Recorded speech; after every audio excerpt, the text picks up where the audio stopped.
Sangha with great virtues out of compassion for the sake of this assembly and all living beings. Please turn the wonderful Dharma wheel to teach us how to leave suffering, attain bliss and birth and death, and quickly realize non-birth.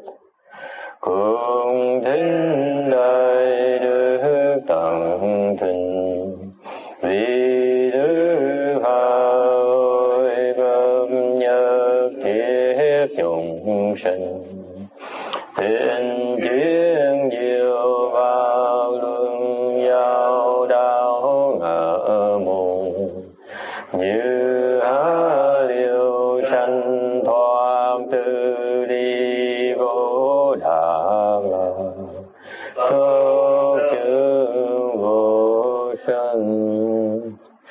Homage to the Blessed, Noble, and Perfectly Enlightened One. Nam mô Sa Đan Tô Sư Chế Đô Ye Ơ La Hờ Đi San Miao Sam Po Tô Siệ.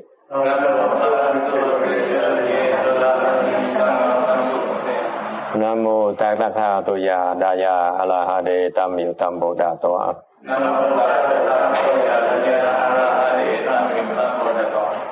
The unsurpassed, deep, profound, subtle, and wonderful Dharma in 100,000 million aeons is difficult to encounter. Now that I've come to receive and hold it within my sight and hearing, I vow to fathom the thus come one's true and actual meaning. Wu shang sheng sheng wei miao fa wai jie wan jie an dao yu wo jin jie wen de shou chi yan jie ru lai zhen shi. O Buddhas and Bodhisattvas, Venerable Sixth Patriarch, Venerable Shenhua, Venerable Sanghas, and all good no advisors, Amitabha, 诸佛菩萨、六祖、师父、上人、这位圣人、各位善知识，阿弥陀佛。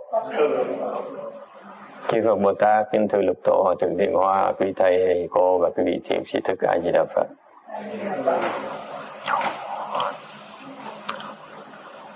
Today is the 24th of August, 2014. We are in Rosemead, California to try to wrap up the Vajra Sutra explanation. It has been almost 3 years. You should be on slide 827. I just uploaded the new PDF file, so what you have today is the most recent one, the correct one, because I just changed the English text a little bit to make it clearer. Sutra text. Subhuti, those who have resolved the minds on Anuttara Samyak Sambodhi toward all dharmas should thus know, thus view, thus believe and understand, and not produce the marks of dharmas. Subhuti, the marks of dharma are spoken of by the Tathagata as no marks of dharmas. Therefore, they call the marks of dharmas. It's slide 827. Now, the reason I changed is that I moved the words around a little bit. It may not be a big deal to you, but I changed toward all the dharmas. Now I can't change this. Towards all the dharmas, I moved it to the front. It used to be in the back. Because it's clearer that the actual text itself is in this order in the original Chinese. And when they translate it into English, they moved around to make it look more natural in English, but in doing that, they missed the emphasis. And that's why when I read it today, I thought, wow, you missed the point. And it's not as clear, the message the Buddha is teaching you. So that's why translation is such a tricky business. Thầy đổi cái nghĩa Anh văn một tí, tại vì Anh văn họ bên họ dịch hơi trật một tí, nó lệch một tí, thành ra cái ý nghĩa mà mất cái sự nhấn mạnh của cái lời Phật dạy. Alright, 828. Subhuti Pha niệm đô lô san miểu san bù tí xí trợ Yu yi chế pháp Yin ru sự chứ Ru sự见 Ru sự xin chế Bu sân pháp相 you as at the Bodhisattva level, you should have no Dharma mark. Phật đang dạy về cái pháp cho Bồ Tát là để ý để không nên chấp trước vào cái pháp tướng. Okay, and this is the difference between the Bodhisattvas and the sound hearers. Đây cái sự khác biệt giữa cái trình độ của Bồ Tát với cái trình độ của Thanh Văn. Remember last week we talked about the subtleties and difficulties of eliminating the attachment to views, of correcting your views. Tuần trước chúng ta nói qua về cái quan điểm của ý kiến. Okay, views are subtle attachments. Confused people are attached to marks.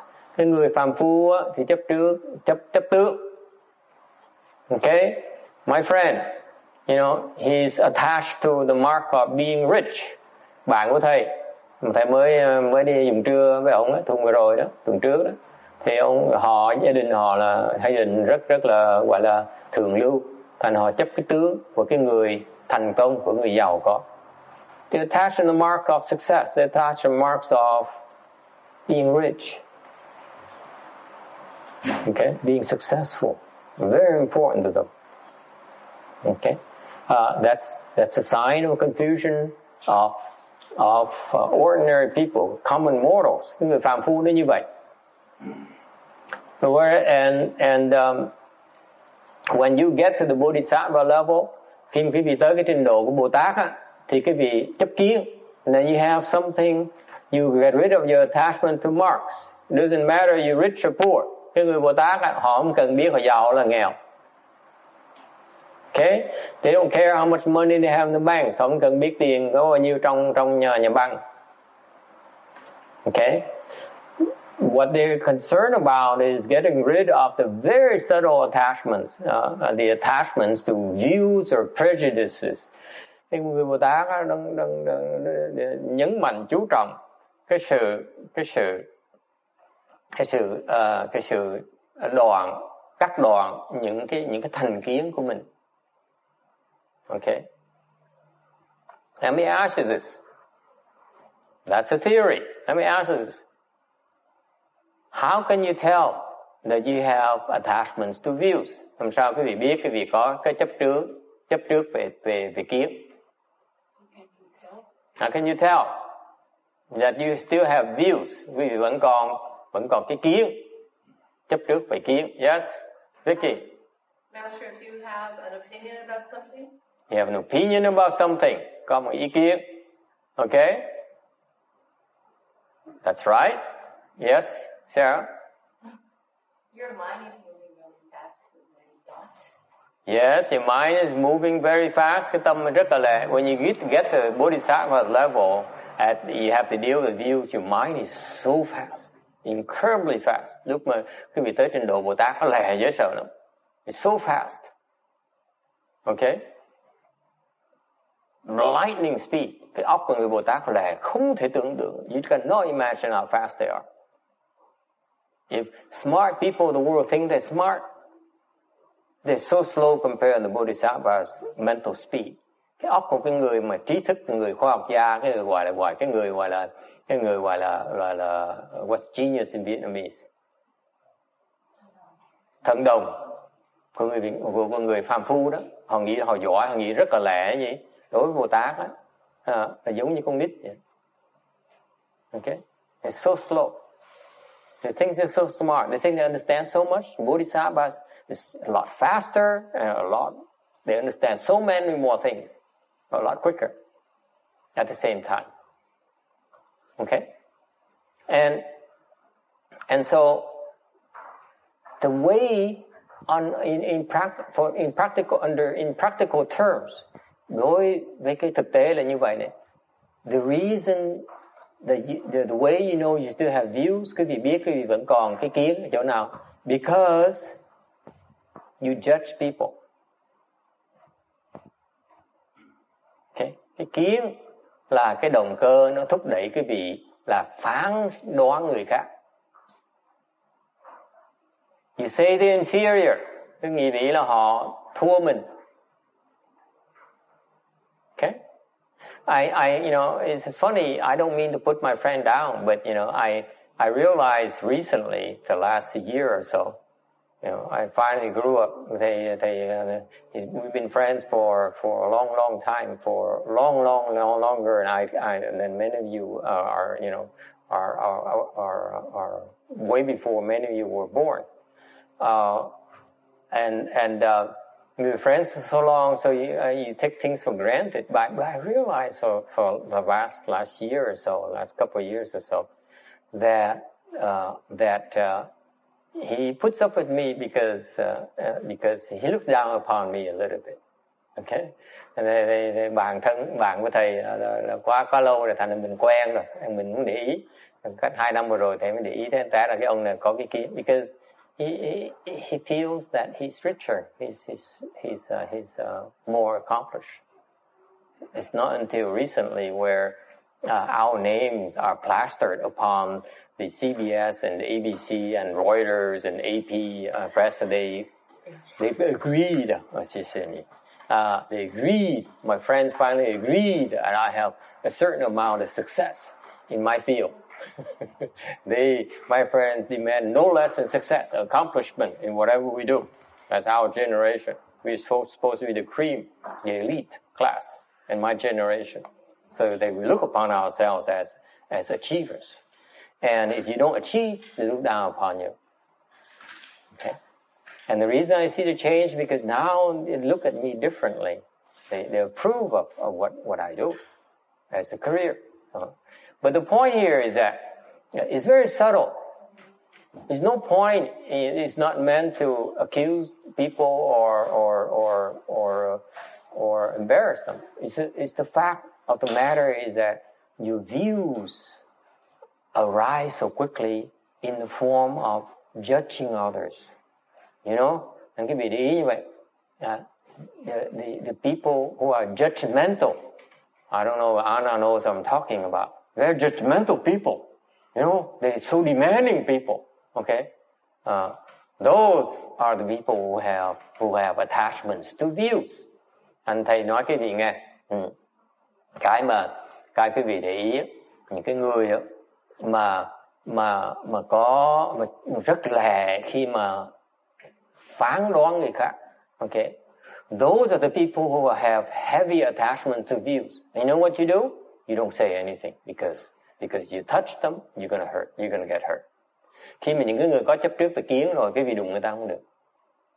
Because it's so integral in a way of thinking that to touch them would be too offensive. Okay? Thành ra những cái người mà có cái thành kiến như vậy, cái vị đụng người ta không được. Người ta cứ phải né. Okay? Khi đụng một cái là người ta sẽ bác bỏ mình nghe. Because we touch them, they will get rid of you. No more chance. Okay? And they don't even see it. Họ không thấy đâu luôn nữa. Okay? All right.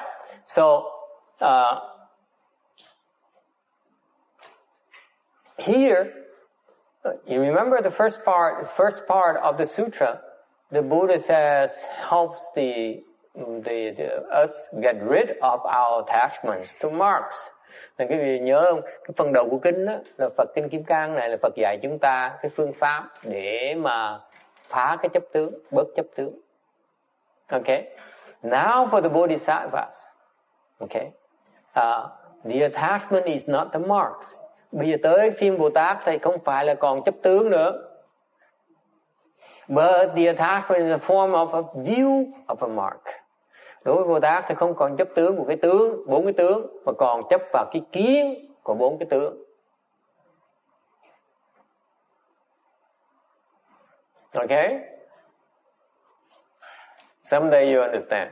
Maybe after text goes to Norton Simon this afternoon, you become enlightened, he'll enlighten us. Hy vọng cái ông da trắng này chiều nay ông tới cái thư viện, cái bảo tàng viện mà ông có thể viết mấy cái đồ của bên Tây Tạng mà khiến ông có thể được giác ngộ, ông sẽ giúp chúng ta hiểu cái chuyện này. Okay. Towards all dharma should thus view, thus believe, and thus understand. Cái văn của cái kinh nói là đối với tất cả các pháp cũng nên thấy như vậy, tin như vậy và hiểu như vậy. And not produce the mark of dharmas. Và không nên sinh ra cái tướng của cái pháp. And therefore they should not be attached to any dharma. Bởi vậy không nên chấp vào cái pháp, bất kỳ pháp gì cả. Okay. Not attached to any dharma. What does it mean? Không được chấp vào pháp nghĩa là sao? Don't move. Không chấp pháp nghĩa là không có đụng đậy, cái tâm không đụng đậy. Okay? Yes, sir. What is a mark of dharma mean? A mark of dharmas? Dharma has certain marks. Okay? A monk has certain marks of a monk. Yesterday we learned about what is a statue of Buddha. Okay? A dharma could be a statue of Buddha. So what is a mark? What are the appearances that distinguish a statue of Buddha from a statue of Vishnu? Ngày hôm qua chúng tôi đi ngày hôm kia, the day before yesterday, chúng tôi đi vào cái bảo tàng viện để học về cái tướng của cái tượng Phật là cái gì. Okay? It takes us to go to museum, Norton Simon Museum, to learn about what distinguishes a statue of Buddha. And Vicky missed out on the lesson. Free entrance, and she has to miss it.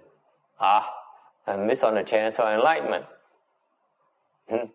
So what are the marks of a statue of Buddha? Okay, so those are the mark of Dharma. Dharma is basically a thing. Anything has its distinguishing characteristics is called a mark. Cái tướng là cái gì mà nó riêng biệt, nó đặc biệt, cái đặc sắc của cái vật đó, của cái đó. So to share with you what I learned the day before yesterday, thành quý vị biết không? Là cái mà thầy chúng tôi học được thứ sáu về cái tướng của tượng Phật là gì? Yes, let's ask my fearless novices what they learned. What are the distinguishing characteristics of a statue of Buddha? Yes, Miss Taiwan. Give me one.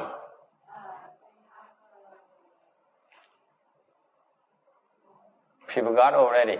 Huh? Okay. She says, look at her. It's kind of funny. She says, let me repeat for you. She says, they have, okay.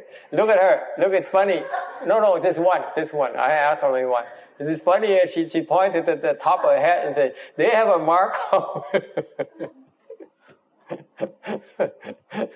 Là có cái u trên đầu. Cái đó là cái tướng của Phật. Only the Buddhas, by the way, have that. It's very good. Good answer.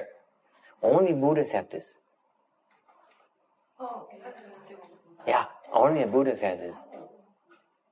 Only Buddhas and Bodhisattvas have this bump on top of the head. It's a telling sign. Yeah. Là cái mấy người cái đầu nó u lên tí xíu là Phật Bồ Tát. Only they have. And in fact, let me put it this way for you. All the Bodhisattvas have that. Tất cả Bồ Tát đều có như vậy hết. You look at Master Hsien Hoa, for example. Okay?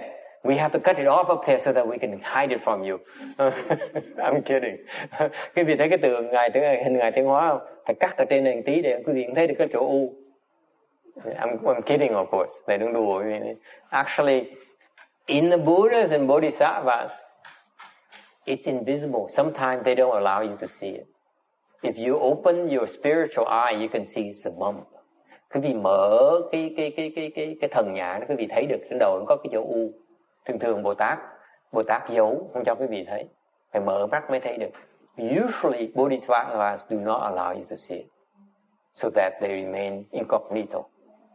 Okay, so far so good. Okay, what is four signs we learned Friday? 4 cái tướng của Phật. Okay, first is the bump on top of the head. What is the second? Miss Vietnam. The mudra. The Buddhas have a certain mudras. Each Buddha has their own mudras. The mudras are the way they hold their hands. Okay? For example, Amitabha Buddha's hand is typically like this. It's hand of greeting. Chẳng như Ngài Di Đà Phật có cái tay và tiếp dẫn quý vị. Okay? This is a mudra. Okay?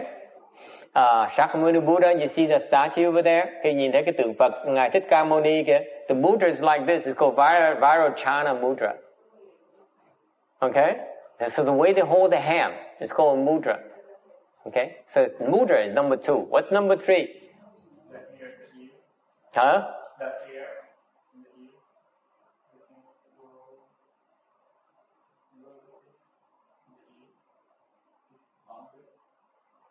He gave me 2. The hair and the ear. I don't remember. You agree with that? The ear. Oh, ear. Earlobe. Pig ear. Huh? Ears are big. The earlobe?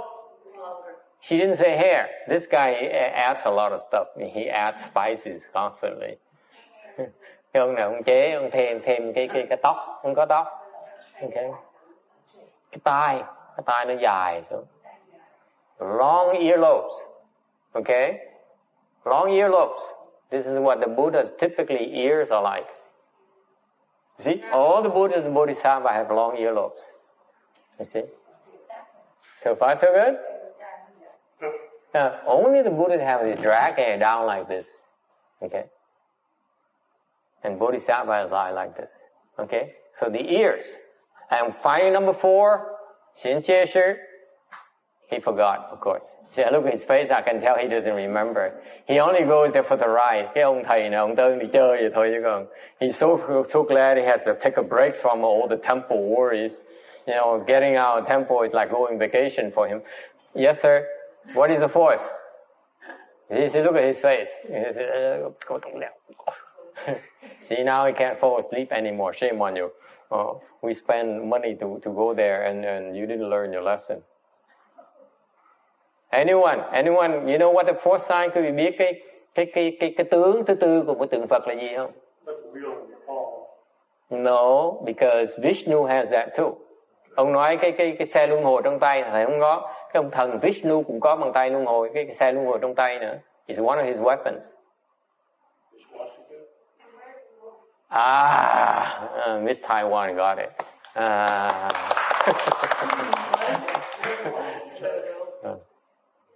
Monk's robe. That's what distinguishes the Buddhists from a lot of other deities because they wear monk's garbs. Cái đặc sắc của cái tiền Phật là có cái áo tăng. Okay? They all have, the monk's robe. Okay? So far so good? So that's the answer to your question. The mark of Dharma. Every Dharma has its own characteristics. Thì mỗi cái pháp, bất cứ cái gì, nó có một cái đặc tướng của nó. Okay? The Vietnamese facial feature is different from Caucasians. Okay? Người da vàng thì cái tướng nó khác người da trắng. You see that? And the white are different from the reds. I mean the Indians, the Redskins. Okay? So far so good? Okay.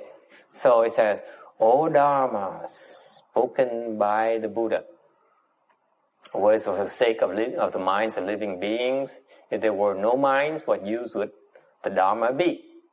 Thành đã nói là tất cả cái pháp nói bởi thuyết Phật thuyết là để với cái tâm của chúng sinh. Tại vì cái tâm của chúng sinh, nếu không có tâm á, thì nó pháp làm cái gì? What does it mean? What does it mean?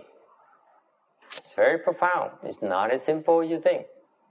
And yet it's very simple. Right, Sabina? There you go. See, she agrees with me. What does it mean? Nghĩa là sao? 我说一切法为众生一切性，若无一切心，何用一切法呢？What does it mean? The Chinese. 肉净意思是什么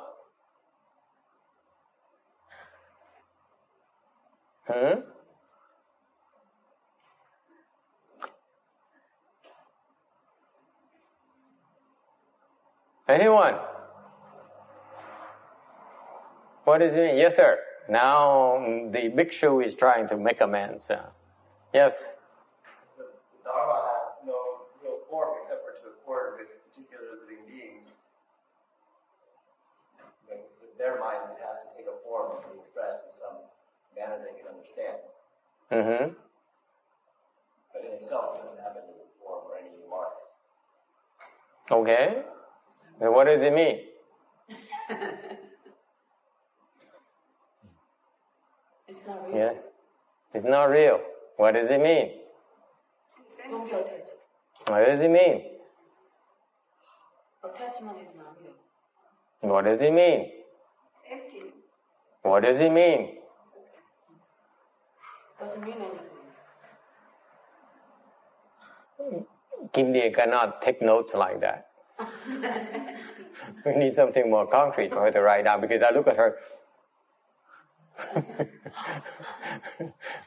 She's not convinced it's proper, so you got to give her more. What does it mean?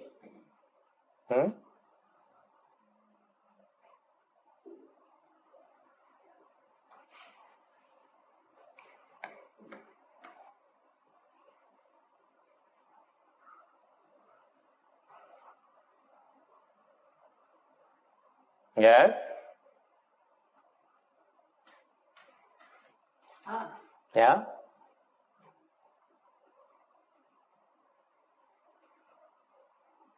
Once you understand, let it go.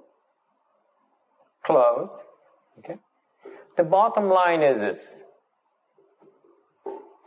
When the Buddha speaks Dharma, is in order to help you clean up, purify your mind.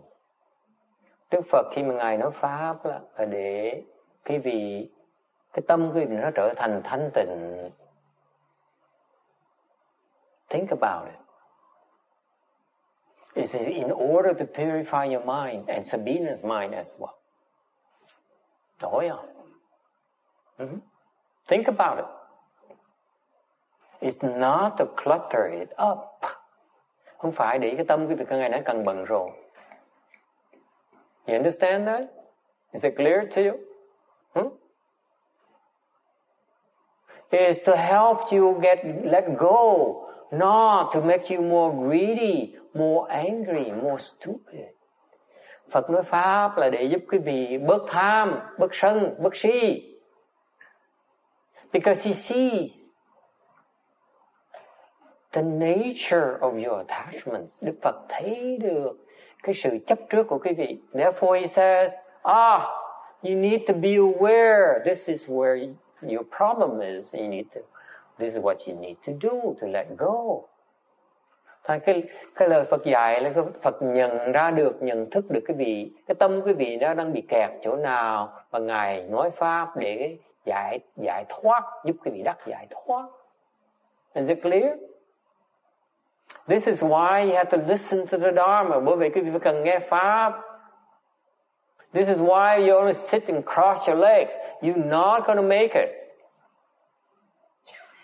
Thành ra nếu như quý vị chỉ ngồi mà thiền không á, xếp bằng không á, quý vị không cách nào đắc giải thoát được hết á. Because only the Buddha can see where you stuck. Vì Đức Phật mới thấy được quý vị đang kẹt chỗ nào. I was watching the Vietnamese TV. Thầy đang lần trước, tháng trước thầy coi cái đài TV Việt Nam. Because I happened to see a well-known Vietnamese Hershang speak Dharma for half an hour. Thầy qua cái đài TV đó có ông hòa thượng kia nổi tiếng lắm. Ông nói Pháp nửa tiếng đồng hồ. So what's interesting about it? Cái mà thầy lạ là chỗ này nè. Of course I walk right in the middle of it. Thầy để tới một nửa lưng chừng thôi. So I noticed they were in the Q&A section. Họ tới cái phần vấn đáp. So they asked a question. The co-host asked a question, and the Hershang gave his answer. Và cái ông ngồi bên cạnh đó, người cư sĩ ngồi bên cạnh đó, đọc câu hỏi ra, rồi ông hòa thượng trả lời. Okay, and I noticed that the Hershang was running around a circle. He's not addressing the question directly. Thầy để ý thấy hòa thượng nó quanh nó co chứ không thể nào nó thẳng được. Chỉ nói trên cái lý thuyết. So what happened is when they ask a question, then what happened is the Hershang would give him a theoretical answer. Hòa thượng trả lời trên lý thuyết thôi. Just like that Sri Lankan monk when we asked him after 20 years, says, how do you I have a problem with my wife. Okay, what do I do? And he gave an answer, life is suffering. It's all about suffering.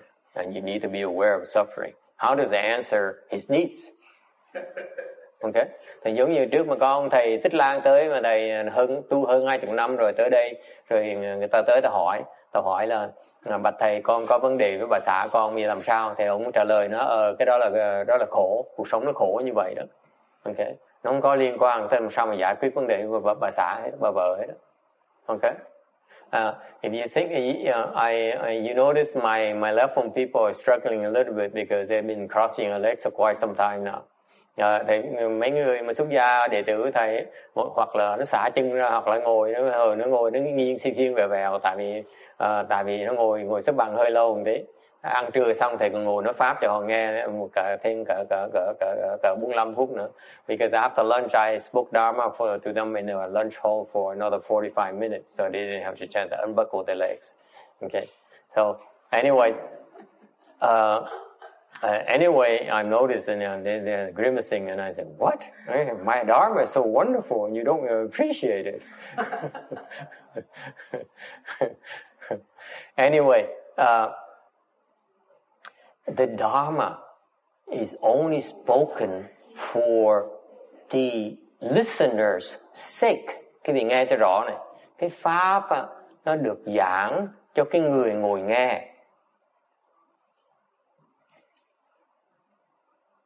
Okay? That's why you need to make time to listen to a live Dharma talk if possible. Và nếu cái vị có duyên, quý vị nên tới nghe giảng pháp. Because the good monks, they always speak Dharma to help you. Thành tất cả những cái vị mà pháp sư mà giỏi đó, người ta nói pháp để giúp quý vị hiểu. Okay, any questions about that? Okay.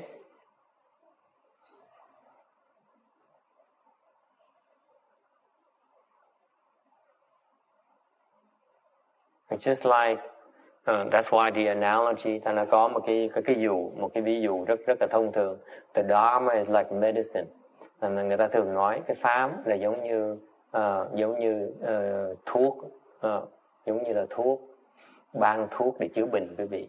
We speak Dharma is like the equivalent to dispensing the medicine in order to cure your illness. Ban cái thuốc để mà chữa bệnh quý vị. That's why when you listen to Dharma, you become healthier. Quý vị nghe pháp, quý vị sẽ khỏe mạnh hơn.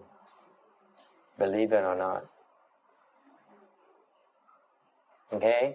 I've noticed that some of the students, even though they don't meditate, and thầy biết để ý có một vài người mặc dầu người ta không có thiền, người ta không có tu, không có luyện, but they listen to Dharma, they keep on improving. Người ta nói là meditation is not for me, tôi không thích thiền. Okay? They only want to listen to Dharma, thích một nghe pháp thôi. And That mere fact alone helps them improve their samadhi power. Có những người ta mặc dù chỉ ngồi nghe pháp thôi đó, mà không tu luyện nữa, vẫn lên cái thiền định, cái định lực nó càng ngày nó càng tăng trưởng. Okay, and the way Master Shen Hoa put it for me a long time ago, lúc mà thầy bắt đầu tu đó, có một ông thầy kia ông kể và thầy, there's the senior monk, American monk, who told me, two senior American monks told me at different times. Hai cái vị sư huynh của thầy người da trắng nói với thầy.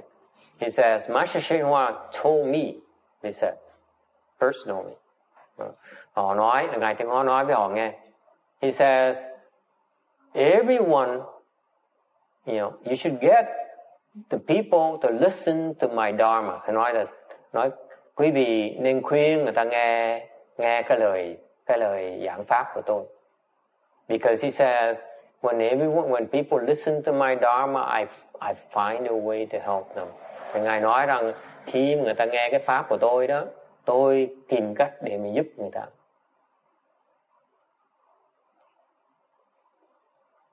Okay? And this is what I find to be the difference between Master Shen Hoa and the other monks I met. Là cái đó là thầy thắc mắc thời gian rất lâu, sau thầy mới hiểu. And later, I wondered about this for a long time.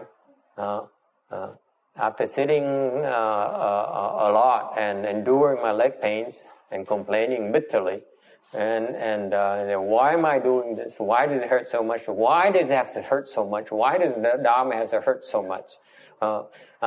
Ngồi tu mà cái thang lên thang xuống, trời ơi, sao mà ngồi nó đau chân dễ sợ như vậy? Tại sao cái ta phải đau như vậy? Why can't it be more pleasant and so on? And I finally understood after all these years. Sau thầy mới hiểu được. Okay.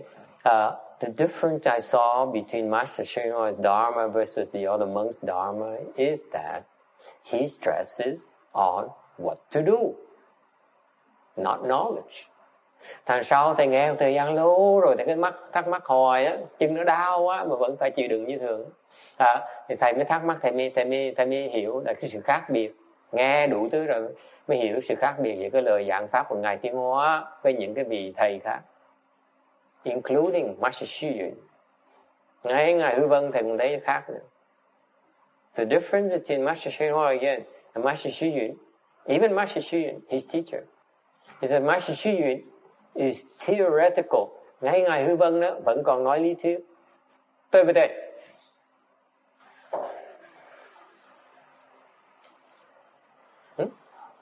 Xu Yun nào ở sao? Ta所讲的法还是很 theory。他所讲的话很对，很对，可是而且很有正气。对，对，人家一听到他的语气出来的时候，个个都会被讲。对，可是 it's still very general。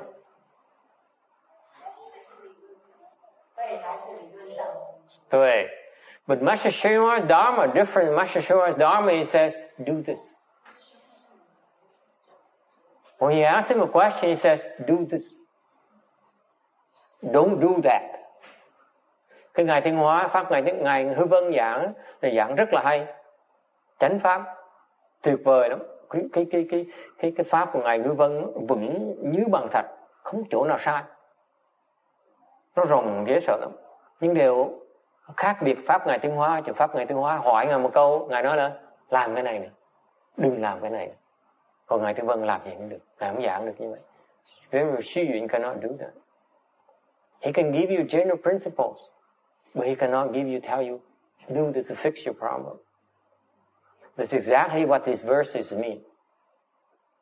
This is what you do, this is what you need to do, not what you need to know. Quý vị thấy cái sự khác biệt không? Mấy cái vị thầy giỏi á, mặc dù thầy giỏi như Ngài Hư Vân á, cái pháp của Ngài, pháp lý Ngài vững vàng, rất là tuyệt vời. Nhưng điều nó thiếu cái chính xác. Ngài Thiên Hóa đó, Ngài nói con phải làm cái này, con đừng làm cái nọ, là vấn đề nó được giải quyết ngay lập tức.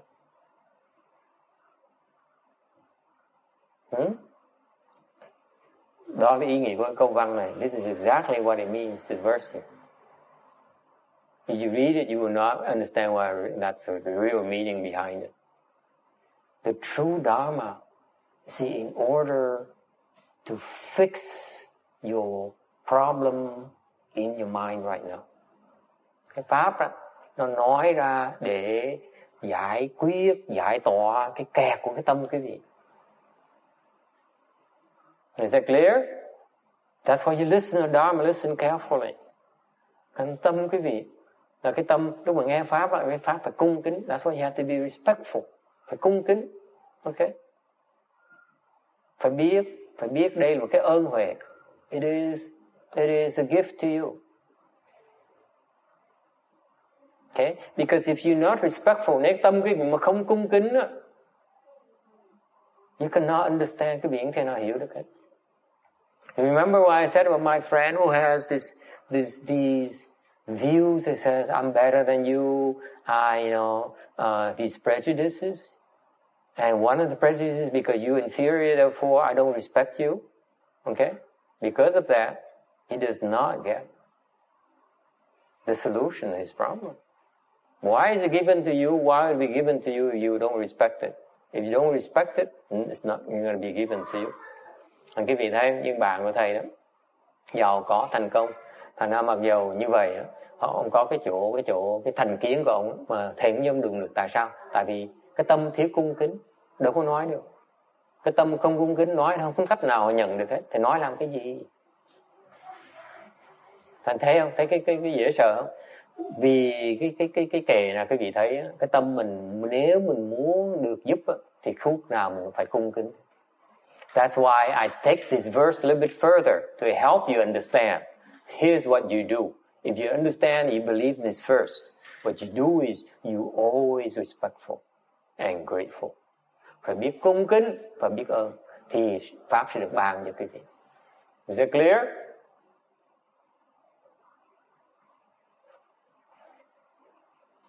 You cannot take it for granted. Quý vị đừng tưởng là cho một cách bừa bãi đâu. It's not like that.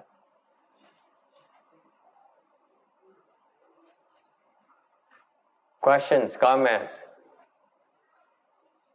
That's why a lot of people, they come to the temple and they have the wrong attitude. Guess what? They walk in, they walk out. Bởi vì có những người tới chùa, cái thái độ nó sai lầm. Bước vào chùa, thì ra chùa cũng chừng đó thôi. This is why the Chinese say it, bởi Phật giáo có cái câu, they come to the Jewel Mountain and walked away empty-handed. That's exactly what it means. Thành ra Phật giáo có cái câu, tới Bảo Sơn mà đi về tay không.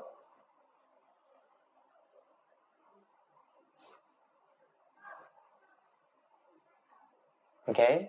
Another aspect of this verse, một cái phương tiện, cái khía cạnh khác của cái bài kệ này, okay, is not only is it medicine for your illness. Đây không phải riêng là cái ý nghĩa của kệ này có nghĩa là cái pháp là một cái toa thuốc để chữa bệnh cho quý vị.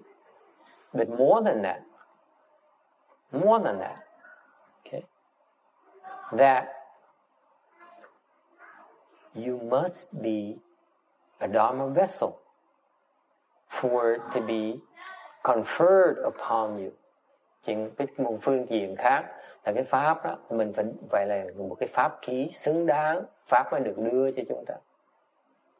So that you can help others. Thì như vậy, quý vị mới có thể giúp người khác được. This is what Bodhisattvas understand. Đây là cái trình độ Bồ Tát. Các ngài hiểu rằng mình phải là pháp khí thì mới pháp có được truyền cho các ngài. So the Bodhisattva understand that they are Dharma. They understand they are the Dharma vessels. Therefore, they make themselves worthy Dharma vessels before it conferred upon them. Okay?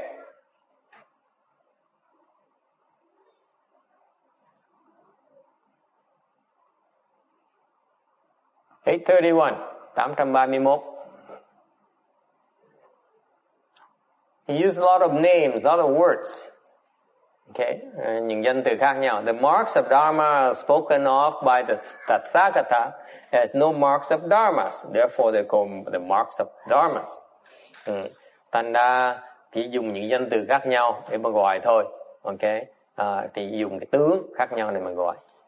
And this is again we've been revisiting. Cái này nói là mình đã giảng kinh giảng lui tới chừng nữa thôi. This is the wonderful nature of the Buddhist teaching.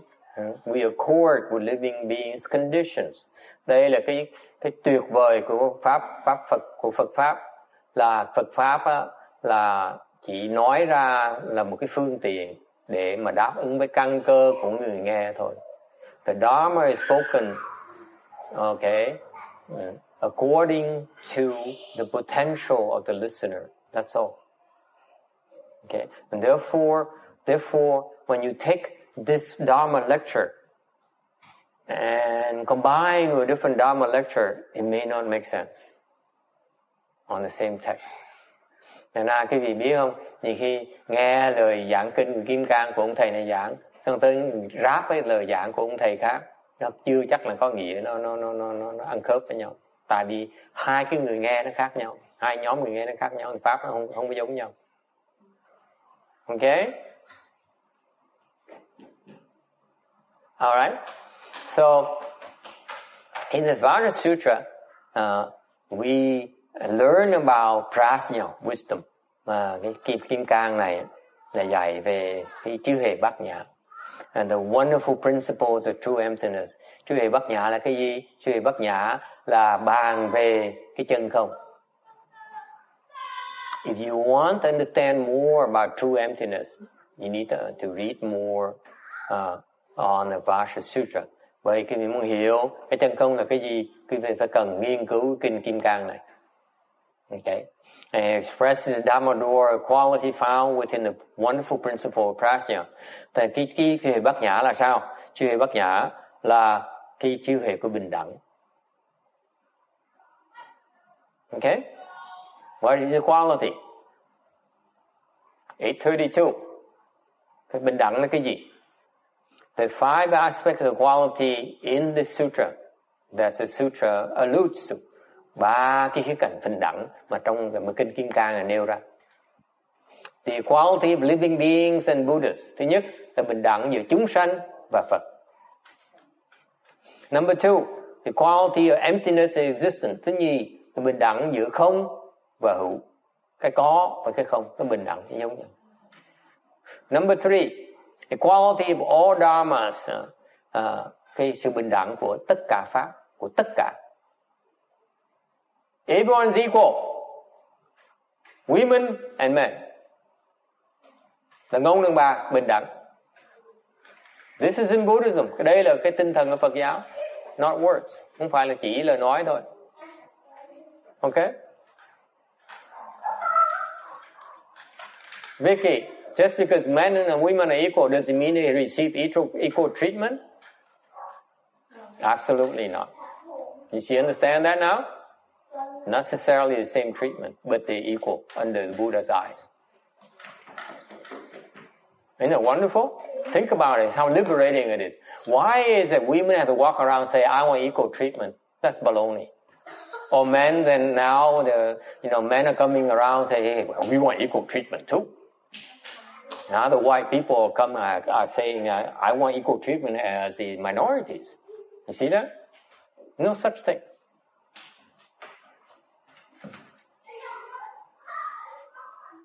There's a difference between the viewpoint and actions. Cái tri kiến với cái hành động nó khác nhau nha. Okay? We agree with that? Okay. Number 4, equality of one and many. Thứ tư, bình đẳng của một và nhiều. Number 5, equality of all views.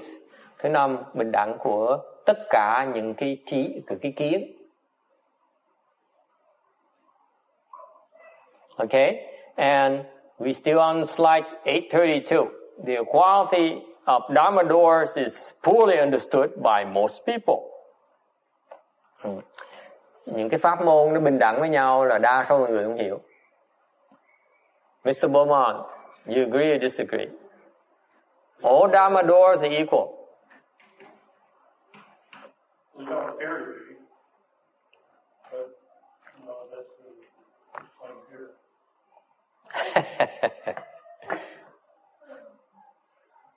Các pháp môn đều bằng nhau, đều bình đẳng. What does it mean?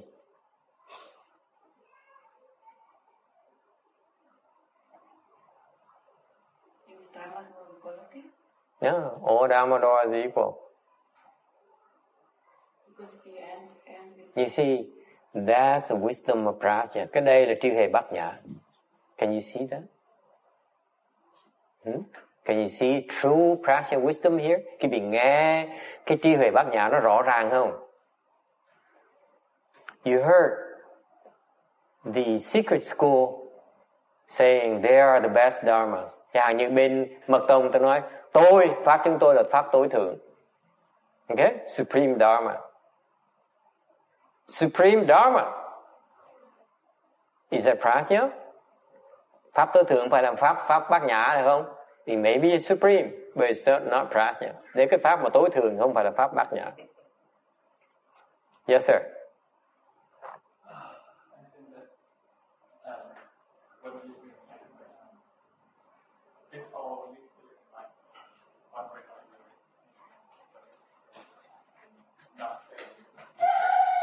That's reasoning. You're using logic. We are not talking about that. Okay? You know that according to Mr. Bowman here, supposedly is equal. They say that the Shranga mantra is the same as the medicine master mantra. Of course, it's not. To him. Okay? There's more. It is beyond level your level. It's not reasoning. It's not intellectual reasoning.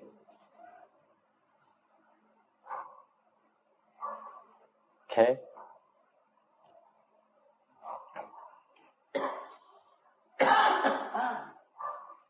And they don't appear to be equal, but in fact, if they're doors, if any door enters into the same to the same destination. You're just saying the same thing as you said.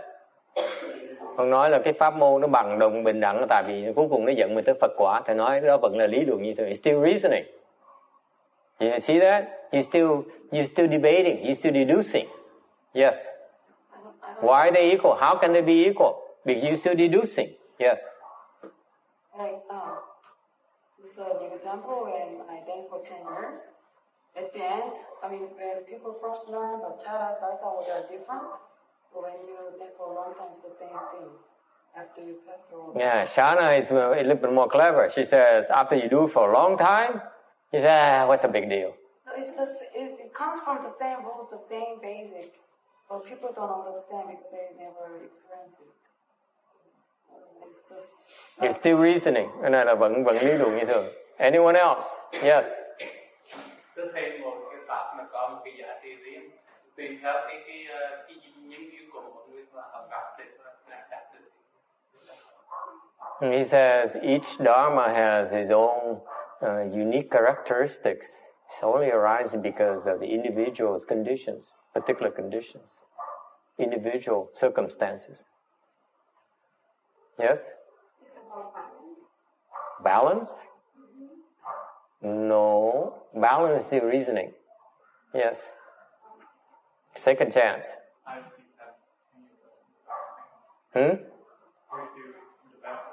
He says, I'm stupid. Yes. I'm not supposed to understand. He gives up so easily. The young people, they have no stamina. Mấy người trẻ nên bỏ cuộc sớm dễ sợ lắm. He's the youngest of you all except for that young princess. Yes? Why they equal? Tại sao pháp môn đều bằng nhau? David just said it. Because they have no marks. Close. That's it. Okay? It's only equal because it has no marks. It's empty. Bằng nhau, chỉ lý do nó bằng nhau tại cái thể nó bằng nhau thì tướng nó khác. The substance is equal, the marks are not. Cái thể nó giống nhau nhưng cái tướng nó khác. If you look at the marks, they're different. Nếu quý vị nhìn tướng đó, like Mr. Bauman here, text here says, of course it's different because he's referring to the marks. I cannot disagree. Nếu ông nói là nhìn cái tướng nó, cái này là cái pháp của Kim Cang hoặc cái pháp của Thủ Lăng Nghiêm. This is the Shranga mantra. It certainly is different from Medicine Master mantra. Okay? Hai cái thần chú nó khác nhau, sao nó giống nhau được? Because the marks are clearly different. It's what's referring to is the substance is equal. Thể nó bằng nhau. Is it clear? Kind of cheating. It's exactly the same spirit of what the whole sutra is talking about. It is the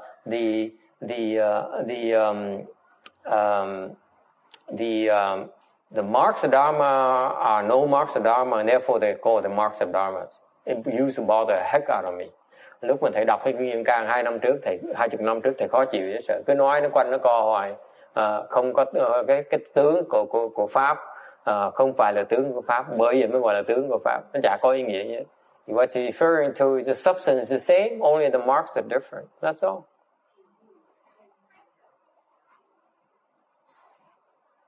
Questions?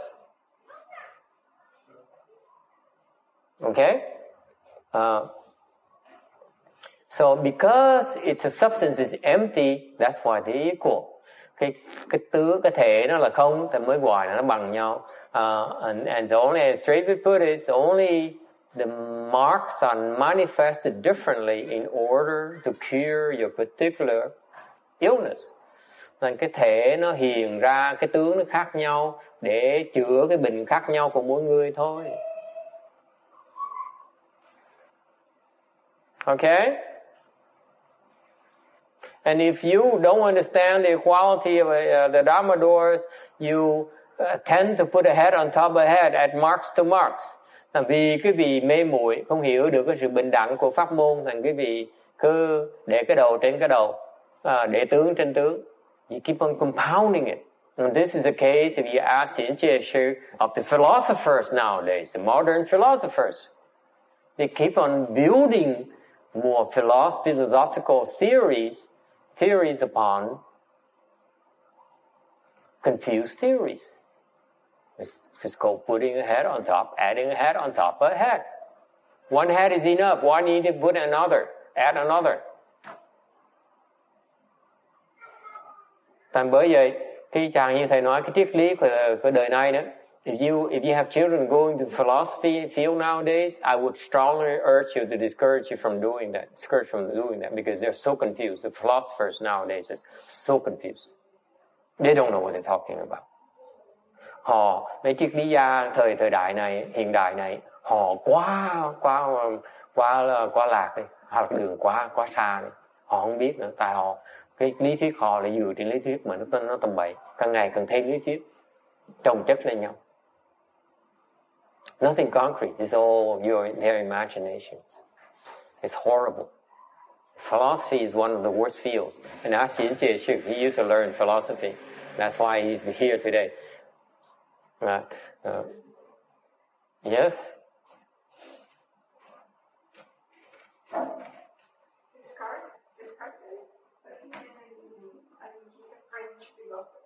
Descartes. That's a long time ago. Now,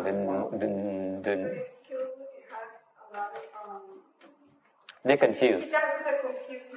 They're confused, but they're not as bad. Nowadays, it's so confused. It's nonsense. So nowadays, their philosophy is nonsense. I can tell you that right now, flat out. Descartes has his own foundation. It still makes sense to me. But the modern philosophers, they're total nonsense. If you listen to him talk, he's justifying for his teachers. I look and listen to him and say, "Oh my God, you're confused just like them too." Okay, it's no rhyme or reason. It's all nonsense. It's amazing to me. So much nonsense. It's just a waste of time. And it's just one small-time monk's opinion, of course. in Buddhism, there's a concept of adding a head on top of a head, adding another head. Bên Phật giáo có cái quan niệm là thêm cái đầu. Okay. Would you like to know an anecdote? Another anecdote about heads? There's a bird that has two heads. Có một con chim nó có hai cái đầu. Okay? I know people are falling asleep. Ai cũng bắt đầu ngái ngủ rồi. So I need to tell you another story. Kể cho quý vị nghe câu chuyện. Ai cũng nhắm mắt gật gà gật gù. Going like this on me. Okay. So there's a bird that has two heads. Có con chim có hai cái đầu. Okay. And one head has found something very tasty, like today's lunch, and ate it, and was gloating about it. Một cái đầu kia, một cái đầu á, tìm đồ ăn ngon vậy sao ăn vào ngon, khen nức nở. Okay. The other head got jealous. Cái đầu cái thứ nhì á, nó nổi cái tính ghen tuông lên, ghen tức lên. So he picked up something poisonous and ate it, just to spite the other head. Cái đầu kia là this is a Buddhist anecdote. Kinh Phật dạy như vậy đó. Cái đầu thứ nhì á, giận lắm, thành ra lấy một cái trái độc, ăn trái độc vào để mà chọc quê cái đầu kia. And of course the bird died. That's why you don't want two heads. If you have two heads, you have a lot of problems. Like you have two wives, two husbands, lots of problems. Okay, là quý vị thấy cái chuyện nó giản dị dễ sợ như được cái trí huệ, cái ý nghĩa nó ở trong đó. Là nếu hai cái đầu, một cái đầu này nó ganh tị với cái đầu kia, giống như quý vị có hai vợ này hãy ganh tị với vợ kia, hoặc là có hai chồng này ganh tị với chồng kia. Okay, it doesn't work. Okay, let's go adding a head on top of a head. Đó ý nghĩa của cái thêm cái đầu vậy đó. Okay.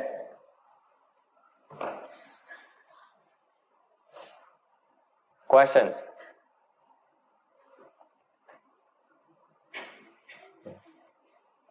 All right, 833. 833. We elaborate a little bit for you the equality, the five equality. Xong chúng tôi giảng một tí cho quý vị hiểu về cái sự bình đẳng của 5 cái loại bình đẳng này. Okay, it's very important. You learn about these things in order to help these point out the 5 broad types of confusion you have. Đây là 5 cái loại mà tri kiến sai lầm của quý vị. Rất thông thường. Okay. Equality of living beings and Buddha. Thứ nhất là chúng sanh và Phật là bình đẳng. Okay. You know that living beings are not different from Buddhas because the simple reason that many Bodhisattvas and Buddhas are taking on the forms of living beings. Quý vị biết cái hiện bây giờ trong cái thế công vũ trụ này nữa, vô lượng vô biên Phật với Bồ Tát đang có cái dạng của chúng sanh. Vô lượng vô biên.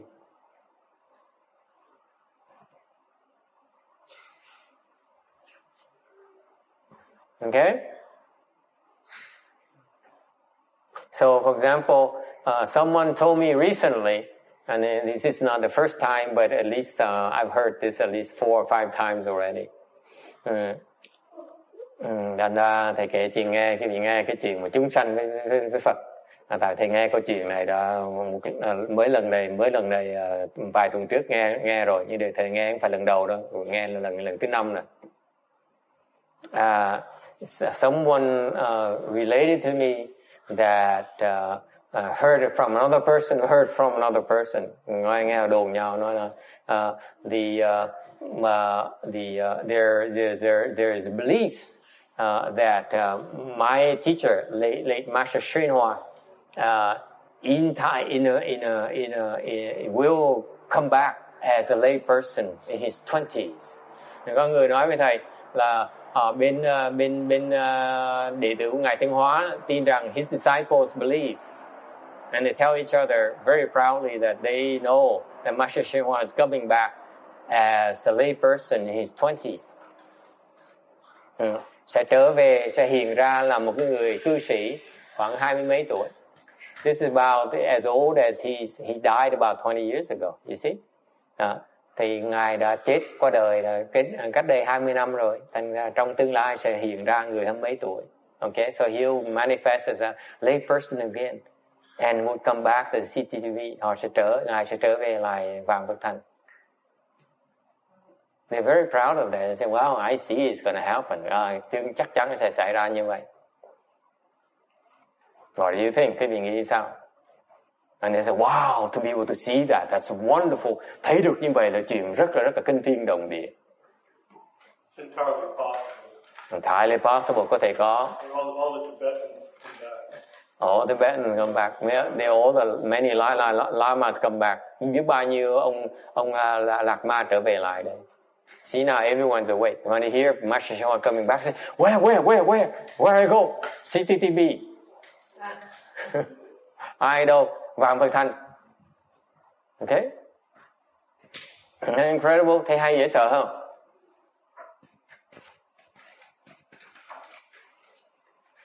Yes? So that proves to you Master Hsien Hoa is the same as us. Chứng minh rõ ràng Ngài Thanh Hóa với mình là giống nhau. He's just another man as well. Sẽ trở làm người. Yes? Might not do it just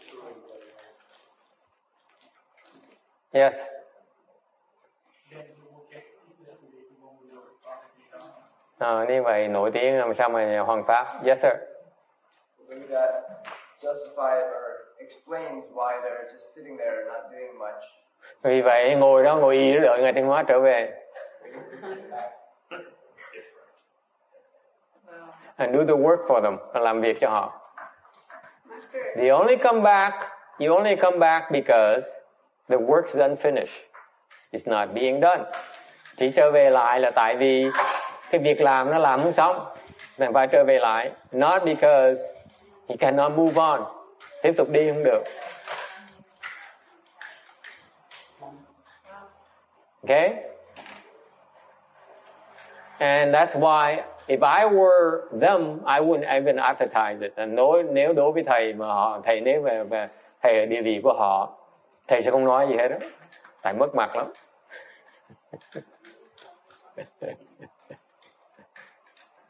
Okay?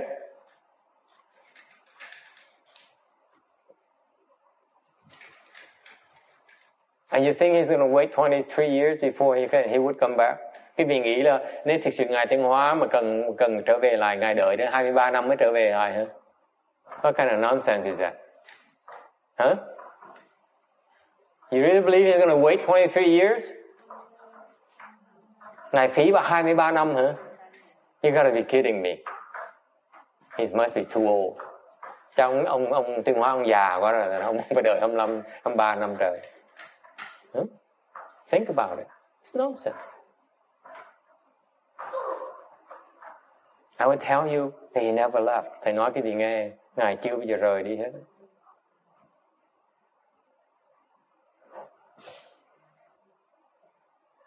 So how can he be coming back? Nếu không đi, sao trở về là làm cái gì? Huh? This is what is called small knowledge. Cái này gọi là cái tiểu tri kiến. You only see one manifestation. Có thấy được một tí xíu vậy thôi. Thấy, oh wow, this is so amazing. Thấy được một tí tưởng là hay.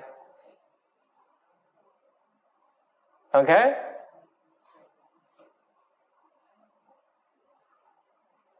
There's no equality of living beings and Buddhas. Cái tâm vẫn chưa thấy cái sự bình đẳng như Phật và chúng sinh.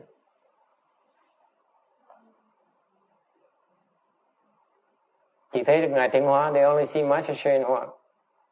Can't see Buddhas, can't see living beings. Chỉ thấy Ngài Thanh Hóa thôi, không thấy được chúng sanh, không thấy được Phật, không thấy được Bồ Tát. Okay? Do not make such distinctions. Đừng có phân biệt chúng sanh với Phật.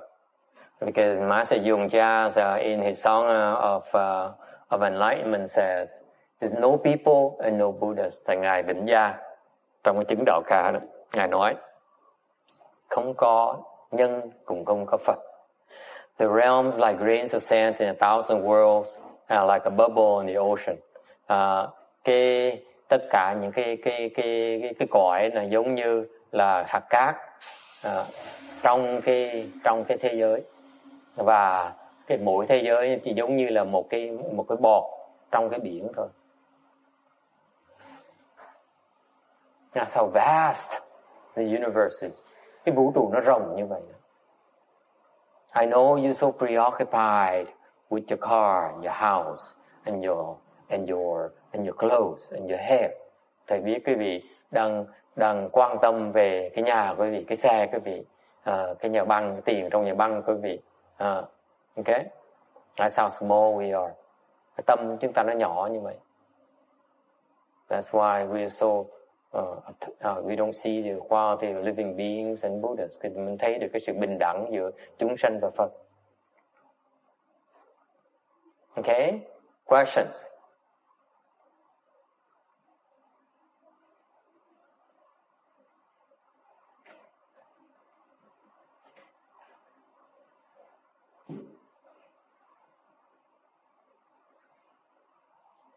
Number two, equality of emptiness and existence. Thứ nhì, cái bình đẳng giữa cái không và cái hữu.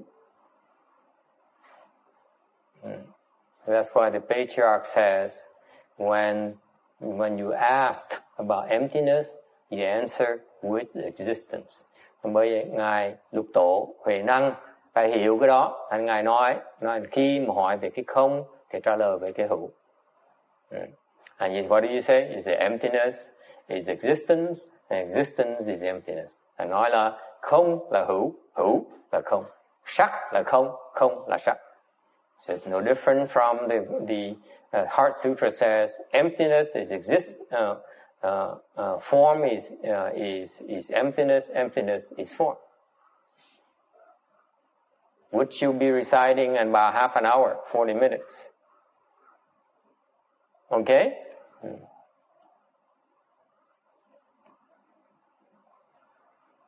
And when you're no longer confused, you know that emptiness and existence are not two. Khi mà quý vị không còn mê muội, quý vị sẽ thấy rõ ràng là không với hữu không phải là hai, không là hữu bất nhị.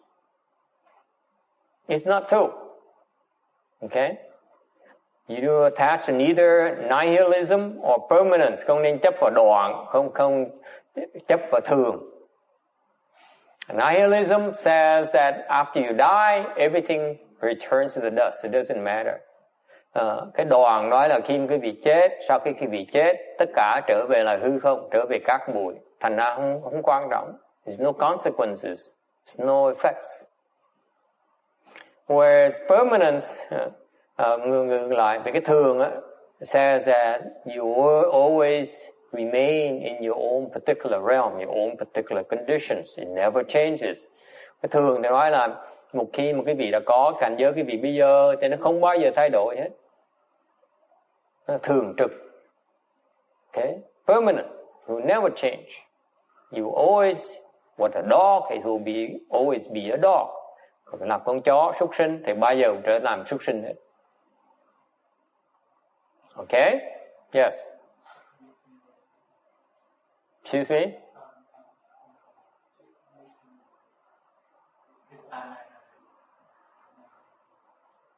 Nihilism, same thing. Okay? 835, tấm 835. There's equality and non-duality of emptiness existence, that's called the middle way. Cái trung đạo là cái gì? Cái trung đạo là nếu quý vị thấy được cái sự bình đẳng và cái bất nhị của không và hữu. The middle way says that it's both empty and existent Cái trung đạo là sao? Nó đi ngược lại cái tri kiến người thế gian. It goes against the understanding of people of the world. Okay? Là họ thấy vừa có vừa không cùng một lúc luôn.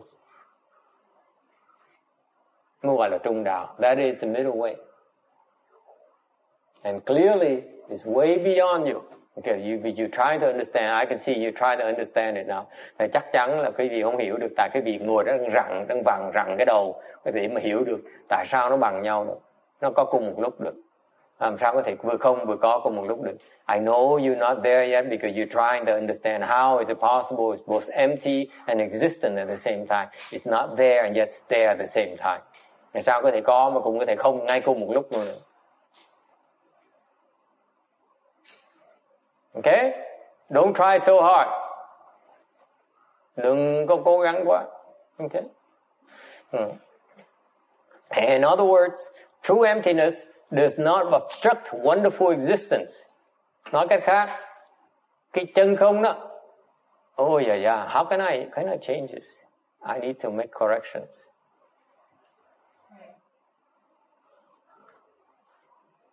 Yeah.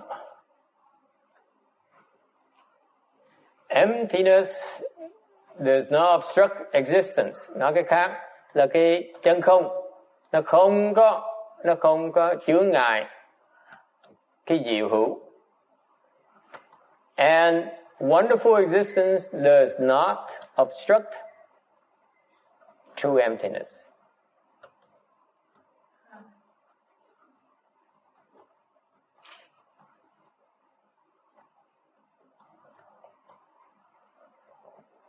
Alright, tức là chân không nó không chướng ngại diệu hữu, mà diệu hữu không chướng ngại chân không.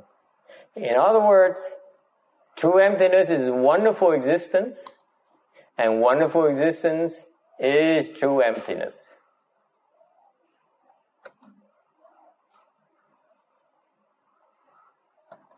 Any questions? Ai thắc mắc gì không?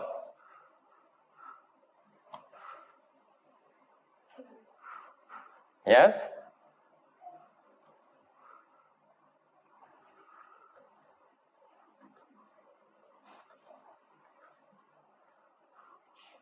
Có ai hiểu không? Anyone gets it? You're not supposed to get it. You're just supposed to memorize it. Lúc này quý vị chỉ học thuộc lòng thôi. Không được hiểu. Don't try to understand. This is when you memorize. Cái này chỉ học thuộc lòng thôi.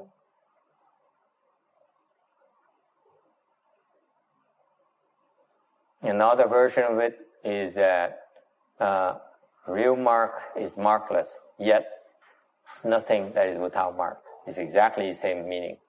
Còn một cái câu khác nó nói là chân tướng là vô tướng, nhưng đều không có gì mà không có tướng hết.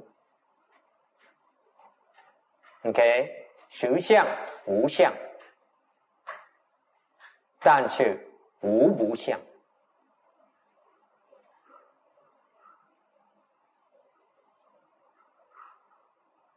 Okay? It's the same exact meaning. And the way you break through when you get here is by memorizing it. Thầy nói cái việc em muốn tới đây phải học thuộc lòng thôi. You memorize it, that's it. Don't make the mistake of trying to understand or trying to explain it. Quý vị đừng có làm sai lầm. Hai cái sai lầm người ta thường làm, phạm phu thường làm. The two common mistakes that ordinary people make. They try to understand it, number one. Thứ nhất là đòi hiểu. Number two, they try to explain it. Thứ nhì, đòi giảng nghĩa. Just say, I don't understand. That's all I know. And then someday you have a chance. Chỉ cần nói là tôi không hiểu. Tôi chỉ cần học thuộc lòng thôi. Okay? So, after today's lecture, you cannot claim that Master Yung Hoa doesn't teach you any profound principles. Thành ra ngày hôm nay và sau ngày hôm nay quý vị không thể nào nói là thầy nói không giảng cái giáo lý gì thâm sâu ấy. Thì quý vị hiểu được cái này là quý vị ra trường rồi. If you understand this, you graduated already. Okay?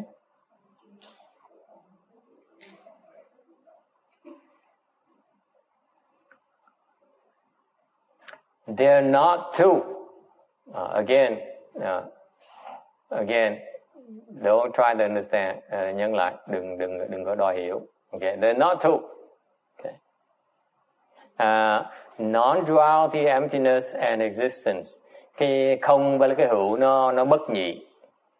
Okay, means equality, emptiness, existence. Có nghĩa là nếu thấy được như vậy thì thấy là mà không với hữu nó chỉ là nó bằng, nó bình đẳng. If you see there's no difference between emptiness and existence, then you see that they are not two. They're one and the same. Họ chỉ là một thôi.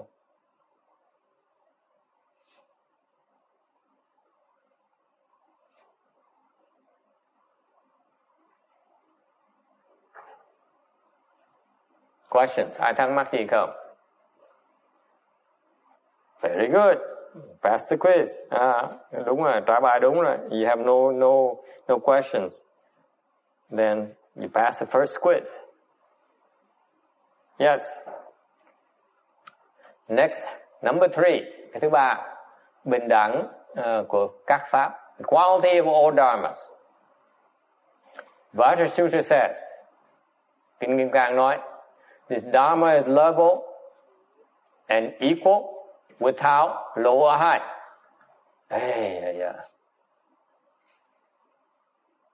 Kinh Kim Cang nói, cái pháp này nó bình đẳng, không có cao, không có thấp. It has there no low or high, không có cao, không có thấp. Okay, and therefore it's called Anuttara Samyak Sambodhi. Thì mới gọi là Anodala Tam Miệu Tam Bồ Đề. Okay. Questions?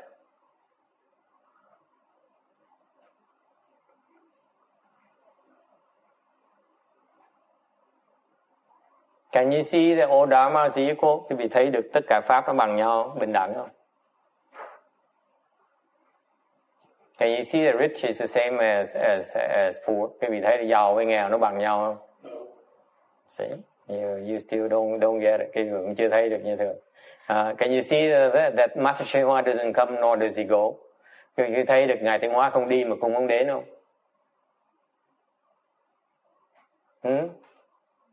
You cannot tell me he comes back at 22-year-old. Nếu quý vị nói mà ông trở về 23 tuổi là một cái người thanh niên 23 tuổi là quý vị vẫn chưa hiểu cái pháp Kim Cang này.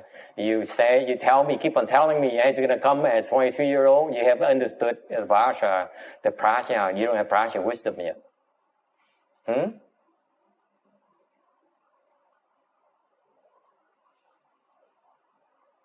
All right. Number 4, equality of one and many, bình đẳng của một và nhiều. Okay. One is many, many is one. Nhiều là một là nhiều. When I was practicing years ago, and this is I researched the Avatamsaka Sutra.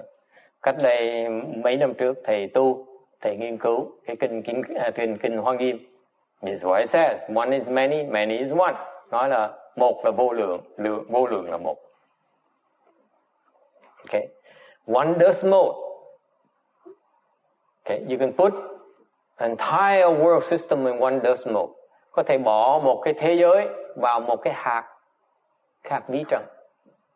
In the dust mote, you can find a entire world system. Quý vị vào cái hạt vi trần, quý vị thấy một cái thế giới. This is what it is, one and many. It's no big, no small. Không có nhỏ, không có lớn. Alright, questions? Anh ta mắc gì không? Only confused living being discriminate between one and many, small and large. Có người mê muội mới see Kim Điền says, my God, am I in trouble? Cô Kim Điền cô cười khì khì nói chắc là cái này thầy đừng nói về con. Một với nhiều. You see, these are common confusions, confused viewpoints of living beings.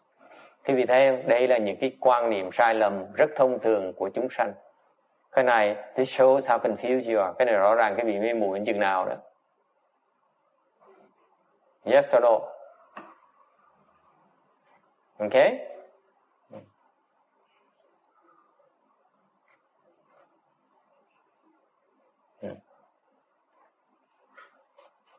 Questions? Ai có thắc mắc gì không?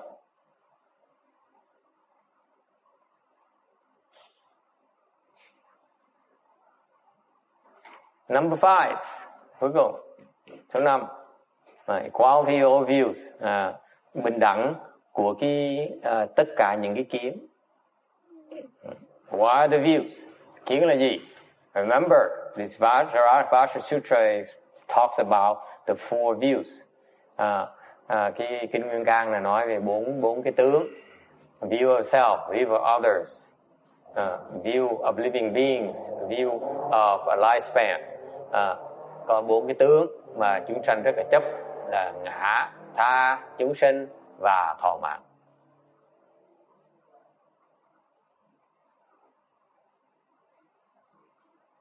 It's all automatic. Những cái kiến đó nó tự động nó nhảy đây. It's all interwoven into your psyche. Cái tâm não cái vị nó in sâu vào trong tâm não cái vị rồi. Ngã, thọ, chúng sanh và thọ mạng. Ngã, tha, chúng sanh và thọ mạng. Okay? And that shows that you're confused. Đó là chứng minh quý vị là vẫn còn mê muội. Okay? When you get there, then you see that there's no difference. Okay?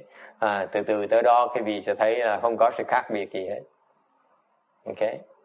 Whatever is mine is yours. Cái gì của thầy là của quý vị. And more importantly, whatever Kim Điền has is mine. Những cái gì cô Kim Điền có là của thầy. What? Kim Điền said, I'm so poor. I'm glad you brought it up. Cô Kim Điền nói, con có gì đâu thầy ơi. Thầy nói cái đó là một với nhiều. You see, and there's another confusion. Cái đó là cái sự phân biệt của cô. Cô nói một. Cô nói con nghèo lắm. Là cô vẫn còn phân biệt một với nhiều. She still discriminates on one and many. Yes?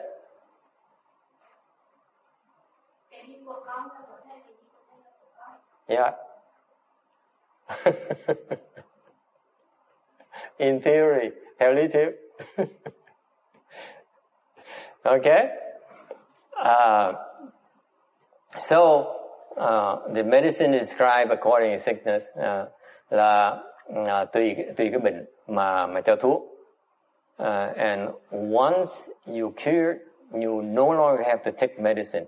Một khi mà bệnh nó lành rồi á, thì ngừng uống thuốc chứ, không uống thuốc chứ bệnh đó.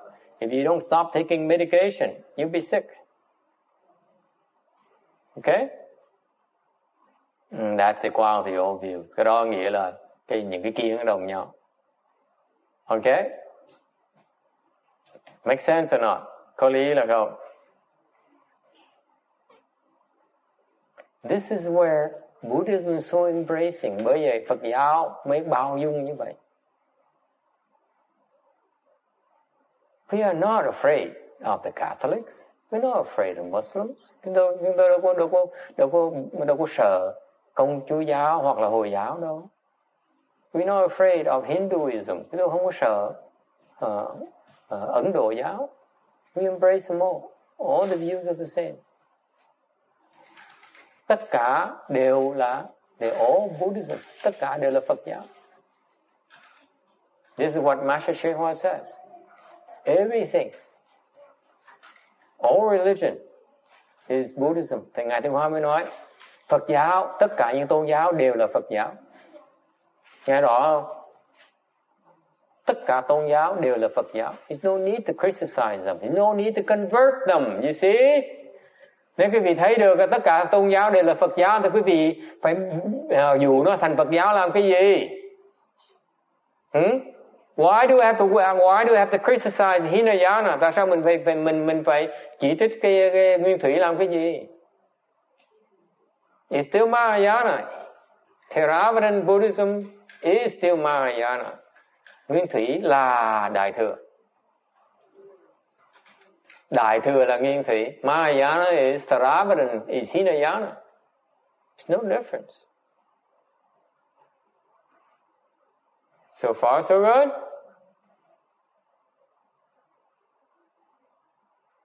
You at peace. Mình hòa đồng với tất cả. Nó khác gì ai? Everyone is saying, how is it possible? I may ask you that it's all the same. How is it you say that? How? Let me put it this way: jihadist is also Buddhism. Hàng như nói cách khác. There you go. There you go. I touched a nerve. Thầy nói những cái người mình giết người bên Trung Đông đó là Phật giáo.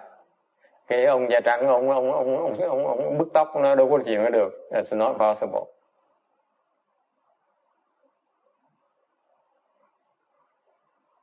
Okay, I give you that. Just for today. It's too much. Wait until after you go around the Thangka and we talk again. How is that?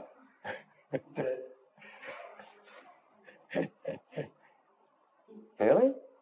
Can you accept the fact that jihadists are also part of Buddhism? Quý vị có thấy được là cái người này giết người đó cũng là trong Phật giáo đó luôn không? Can you see it?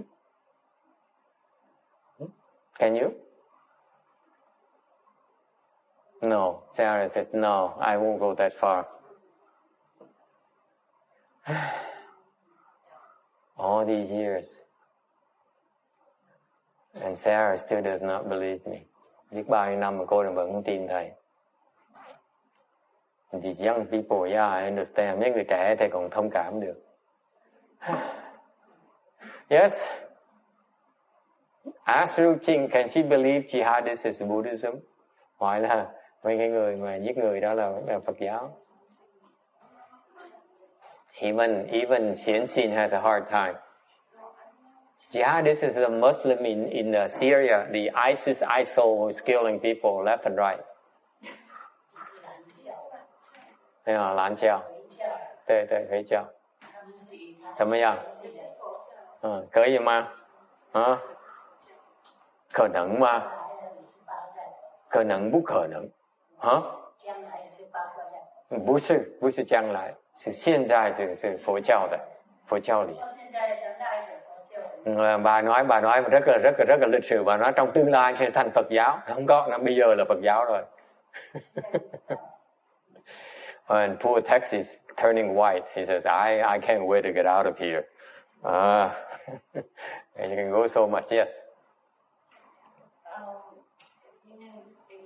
Like for jihadists is part of Buddhism. Is it in the view that they're all they have all Buddhas? I mean, they're all in Buddha, but they're confused. They will be Buddha in the future, but they're all confused. No. More confused than. No, Sarah, listen carefully. Whatever they teach is Buddhism. Now, this is too much for text. I will tell you that. Before I left it vague. Now, because you forced the issue, I said whatever they teach is Buddhism.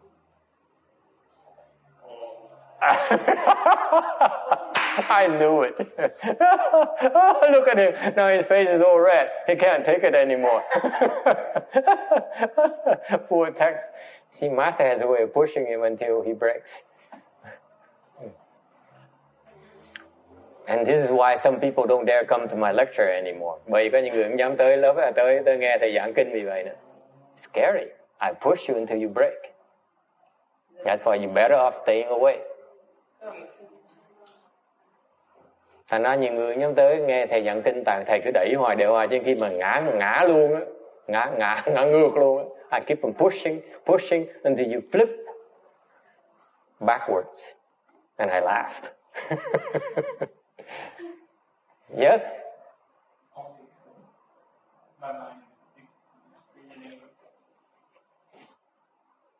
Can you accept the fact that maybe what they're teaching makes sense because they are getting revenge on the past killing karmas?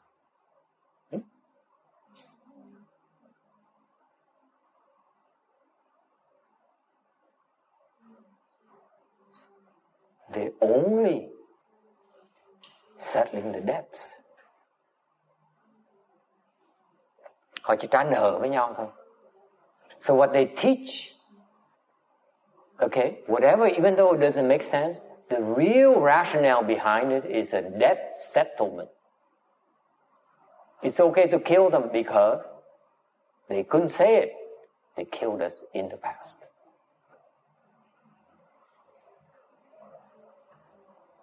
Blood for blood. That's it. Well, that's still not Buddhism. You got to stop somewhere.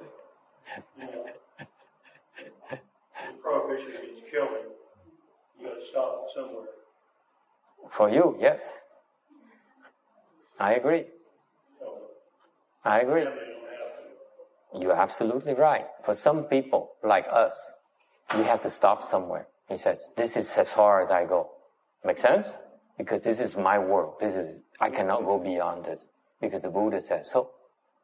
When you look at a broader perspective, okay, the Bodhisattvas are above that. They said, originally it's just a debt settlement. Fundamentally it's just a debt settlement. No matter what they say. Okay? Including your keeping precepts are an excuse to keep you in line. Right? If you are like that already, there's no need for precepts anymore.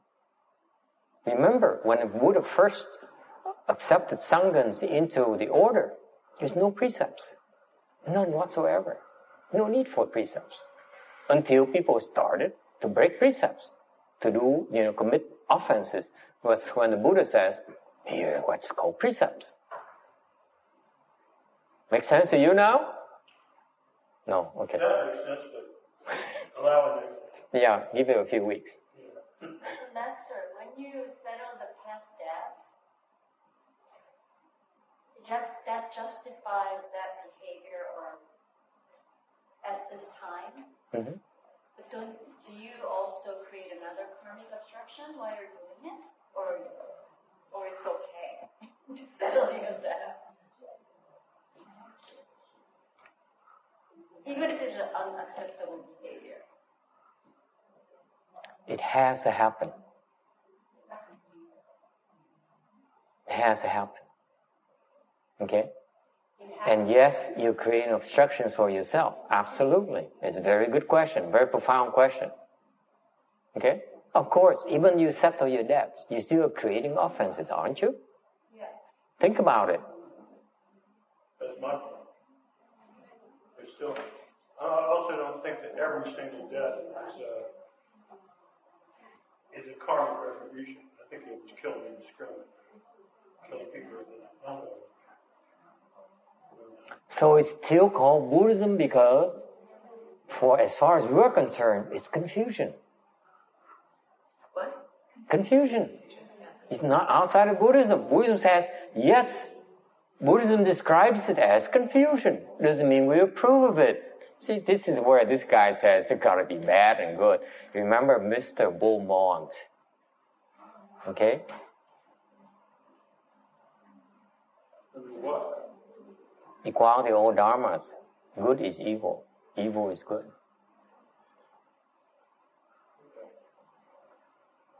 Quý vị thấy không? Cái này nó ngoài cái sự bình đẳng của các pháp, thiền nó cũng là ác, ác cũng là thiền thôi. When did evil become dharma? Evil is dharma. Is dharma called evil? Is dharma called good? Is dharma called God? Is dharma called human beings? Is dharma called animals? They're all equal. There's no difference. Oh, now Anna has a problem. Poor Anna. Isn't it liberating though? Think about it. It challenges you. That's the whole point. The point of listening to Dharma is that, wait a minute, I didn't think of it before. There's no way that's possible. Then you have a chance. If some people years ago would said, no, I disagree with you. I'm done. I'm not coming back. Maybe another week. You understand that? Yes, Anna. Well, the fact that the wars and the world wars seem to be originated from a religious perspective. Yes. It's still part of Buddhism. Yeah, that's what we get into. So it is part of, it has to be settled and it has to be done. That's right. The two reasons why it's called part of Buddhism. Number one, it's not beyond cause and effect. So it speaks Buddhism. You see it clearly. Thành thầy nói tại sao nó vẫn là Phật giáo. Tại cái chuyện mà giết chóc, chiến tranh của nó tạo biết bao nhiêu thống khổ, bao nhiêu điên đạo trong cuộc đời. Cái đó vẫn là Phật giáo. Tại sao? Tại cái lý thuyết nói là, Phật giáo nói là cái đó là nhân quả. It speaks Buddhism right there. It's cause and effect. It's Buddhist theory. Cái đó là cái giáo lý Phật giáo. So far so good? But the way they present it is confusion. From a confused mind, not from a wise mind. Because they said, because it's okay to kill Americans. Because they're evil. Because someone else says so. That explanation is confused. From a confused mind. It's also Buddhism. Buddhism recognizes that. You're confused. I cannot help you understand. Thành ra Phật giáo nghe cái lời nói như vậy, nó quý vị chỉ mê muội thôi, mà chúng tôi dạng nghĩ quý vị chưa được thôi. Yes? So, Master, since Buddhism didn't spread through war or through imposing or through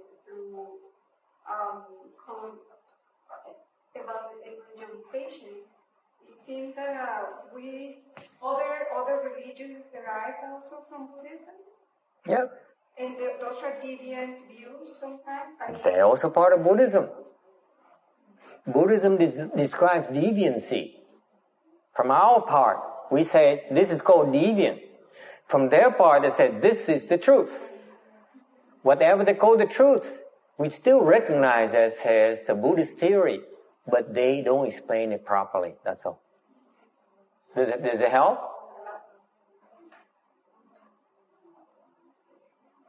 It depends on who talks, who speaks, who explains. But the underlying substance, the underlying theory is the same. It's Buddhism.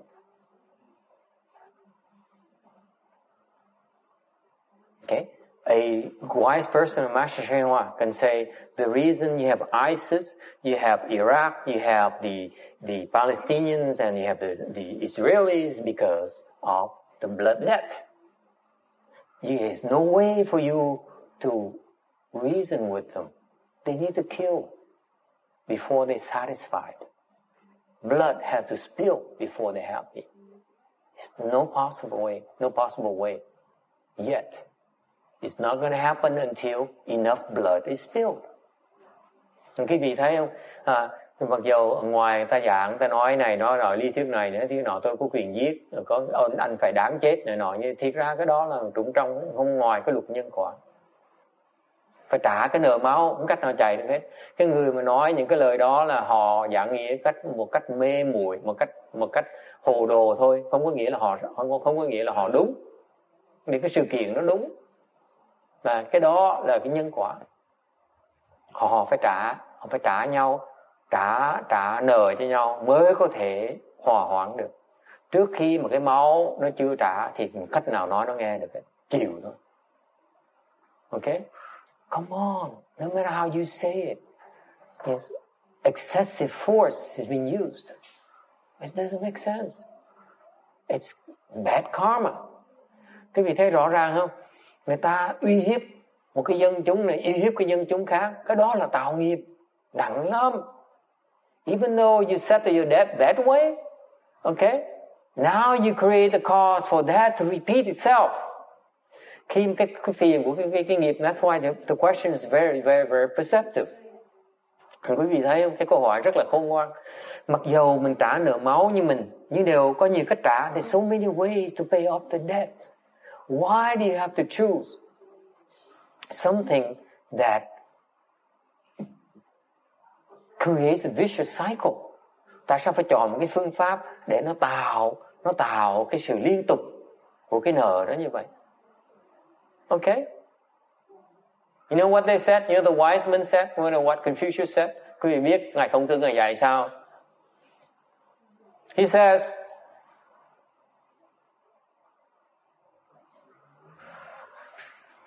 if you're strong, if you're the strongest, nếu quý vị mạnh nhất, okay, then you have to be chicken. Nên quý vị phải nhút nhát. You don't reveal your strength. Quý vị không có lộ cái sức mạnh của mình. That's how you stay strong. Quý vị mới mạnh được. Make sense to you?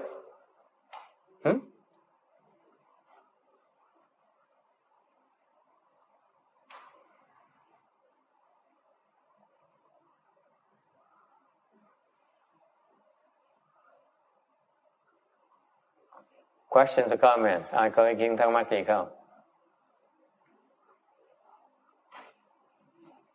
Yes? So, this is causing, going back to jihad. Yes, it bothers a lot of people. Yes. Extreme example, which is... Yes, which wake everyone up now. But time is running out. Ai cũng bây giờ mắt mở thao láo hết. That's from cause and effect, which we cannot really interfere. So what would be wise person would have done in that situation? Good question. Another good one. Lucky that I'm prepared for these kind of questions. Otherwise, I'll be in trouble. Nên câu hỏi rất là khôn ngoan. Bây giờ làm gì giải quyết nó bây giờ? What would you do? If you understand, you look at it as a blood settlement, a debt settlement.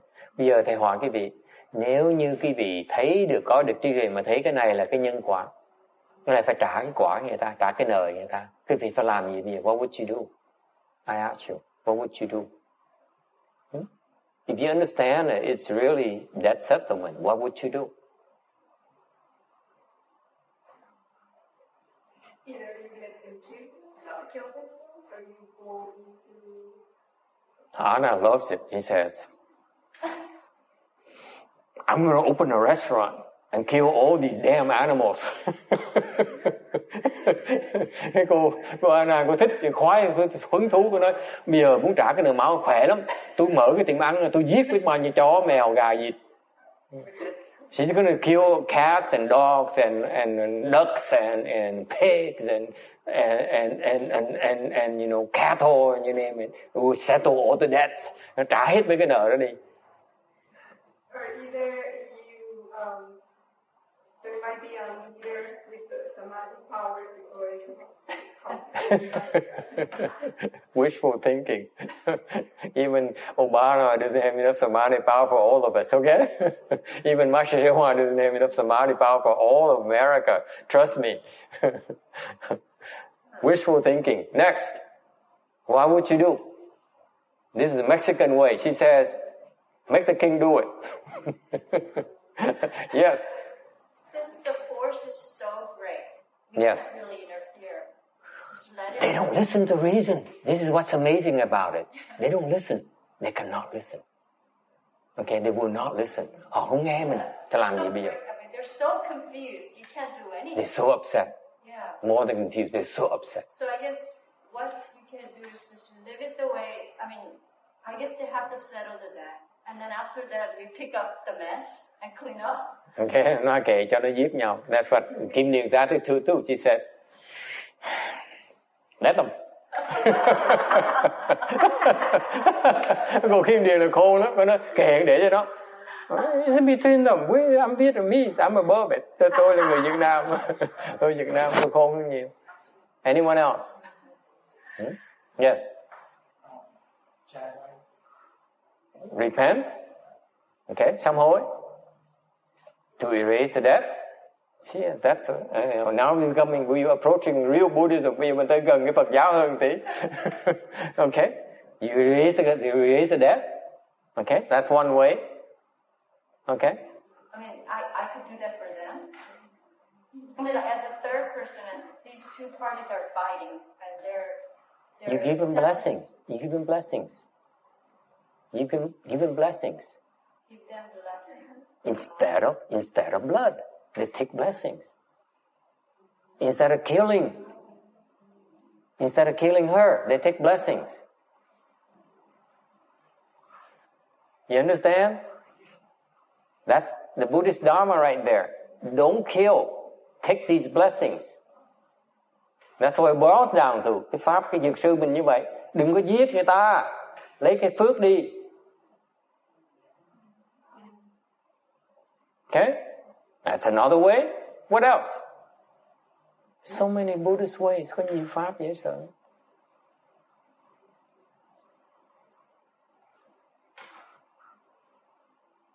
That's another. Accumulate merit and blessings and give it to them. That's what. It's similar. It's the same concept. You use blessings to pay it off. Dùng cái phước để mà trả nợ người ta. Okay? That's the same concept. One dharma is that you erase the debt. Okay? Mình phải xóa cái nghiệp by repentance. Bằng cách mình sám hối. Number two, you use blessings to pay them off. Thứ nhì là dùng cái phước để mà trả cái nợ người ta. Okay? So you bring happiness instead of bringing misery. Mình đem lại cái sung sướng hạnh phúc thay vì đem lại cái khổ sở người ta. Okay? What else? What else can you do? This is exactly why Buddhism is so wonderful. It has solution, but no one ever asks. Cái này là tại vì không ai hỏi. Yes. Send people to the Pure Land. Let them die and send them to the Pure Land. Anna says, let me have my chickens, my ducks, and my pigs, and my goats, and then I will send them to the Pure Land. It's a warm in my heart. Cô này cô nói là kệ cho nó chết rồi xong mình gửi tụi nó đi tới Pure Land. That's a third one. You see that? Use them as an opportunity to send them to the Pure Land. Let them die. Kể cho nó chết đi. Mình gửi đi Phật, đi thêm cực lạc. Right? Excellent. This woman is devious. Cái bà này ác. Yes. Next. What's another one? Ask Buddha to help them. Ask Buddha to help them. But you may be able to get the Buddha. You may not get his ears. Làm sao ông nghe được? I asked Master Shinho to help all the time, but so far, look at this. Yes? Yes? They're so angry, so we use kindness, compassion. They're too upset. They want to beat you. Yeah. They want to make you suffer. Okay? What's another way? Huh? What's another way? You take a loss. Take a loss. Pay. No need to pay me. No need to pay me. You need to pay me back. No need. They would have to take that loss. The Israelis have to take a loss. They cannot keep on attacking. They cannot keep on embarrassing and impoverishing the Palestinians for the sake of their own protection, whatever reason they give. They have to stop. Cold turkey. Okay? And the past karmas will come back and haunt them. But once that stops, that's it. They have real peace. Because if they don't, okay, this new wave of young Palestinians keep on, coming for revenge. And then the young Israelis ask for revenge. And the young Palestinians ask for revenge. It never stops. Ever. Until the whole world is destroyed. This is why the world will be destroyed for that reason. They cannot stop. It gets bigger and bigger and bigger. The Americans are now drawn into ISIS. You see that? One guy, one journalist, one reporter now bringing the Americans against those jihadists. Okay? The problem grows bigger and bigger and bigger.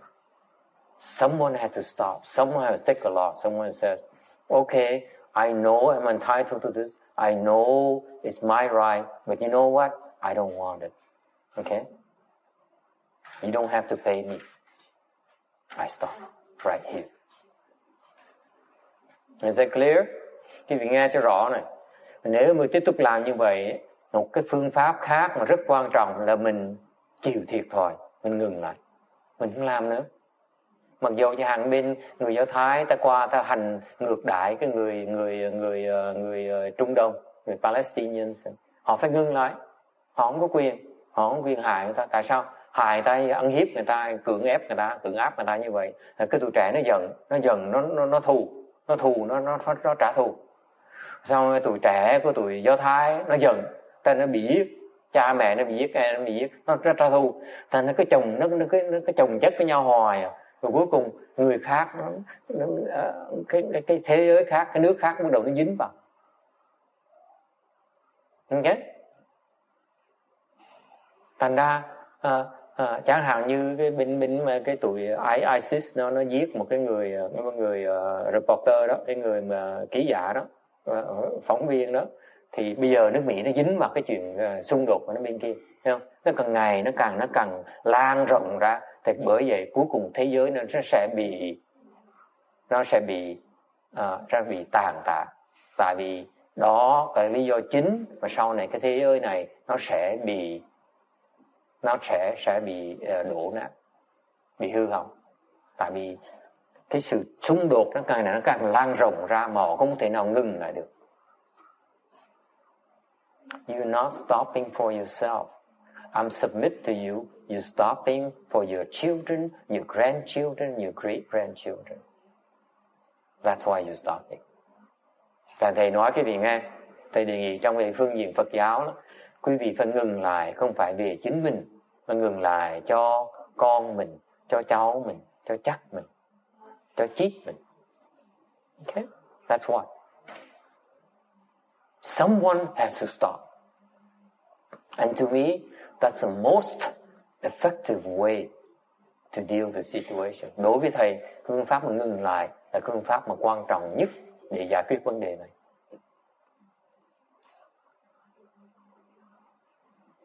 And by the way, this is what we practice. Đây là cái pháp chúng ta tu. My love for children, pay attention. This is what we do. We take losses. Đây là pháp chúng ta tu. Những người xuất gia chú ý cho kỹ. Mình tu cái pháp thiệt thòi.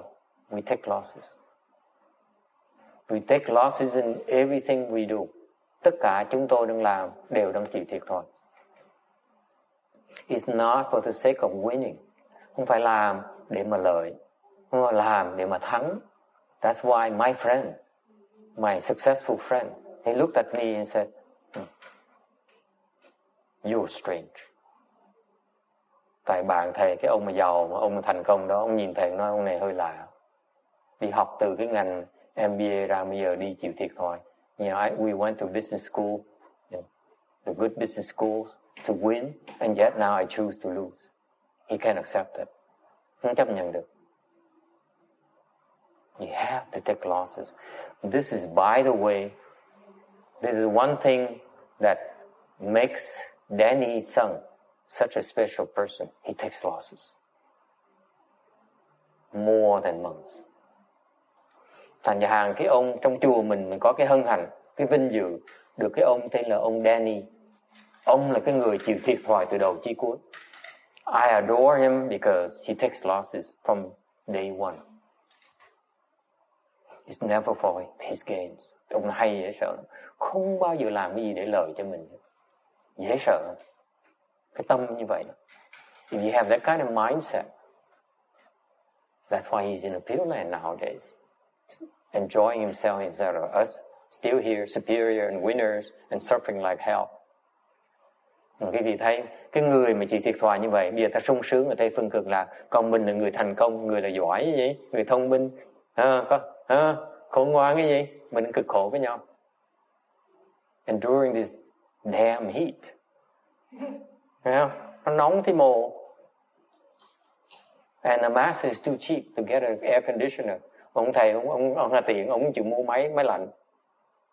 After all these years you come to the temple, I insist on not giving you AC. Mặc dù biết bao nhiêu năm tới mà học với thầy, thầy nhất định không chịu gắn máy lạnh. Là sao cheap I am? I'm not willing to take a loss. Nhất định không chịu thiệt thòi. And if Danny is still around, you know what? I can talk him into getting an air conditioner for me. Và nếu như cái ông còn ở đây thì chắc chắn thầy có thể dụ ông mua cái máy lạnh cho thầy được. I recognize one when I see one.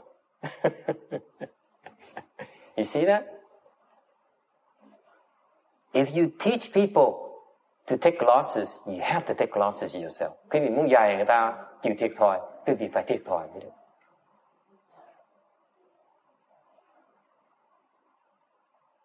Okay? Make sense? And to me, that's the only way to resolve the Israeli-Palestinian conflict. Otherwise, it grows bigger by the day. Thành đối với thầy, cái phương pháp duy nhất mà giải quyết cái vấn đề Trung Đông đó là phải ngừng lại.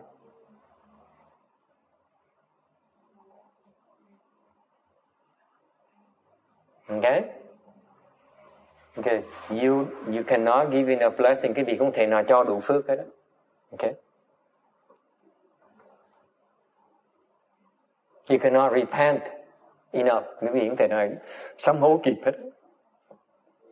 Because you're creating offenses by the seconds, by the minutes. Okay? New offenses. All right? Questions or comments?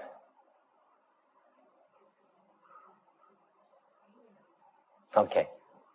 Very good. So, the next slide is very appropriate for text. Have faith.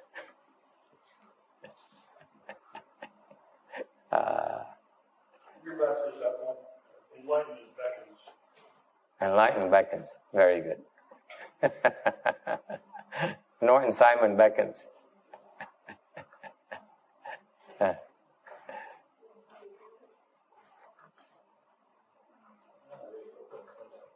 Huh? 5 o'clock. You still have time. Just Okay. Thank you. We'll let you go, and let's transfer merit and virtue for rebirth. Chúng ta mời quý vị đứng dậy hồi hướng công đức để giúp chúng hai vị đó đắc vãng sanh.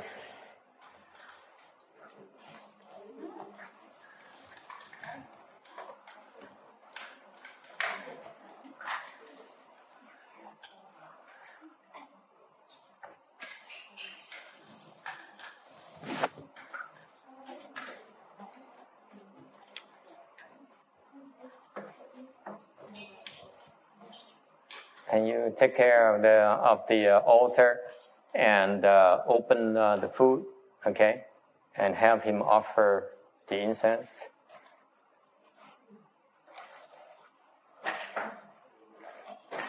And go talk to her. Tell her to go to the Pure Land, okay? okay.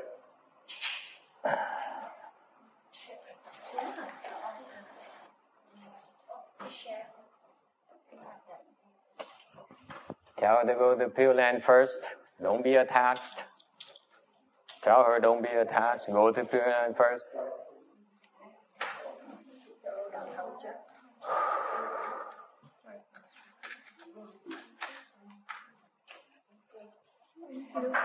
Page 38, trang 38.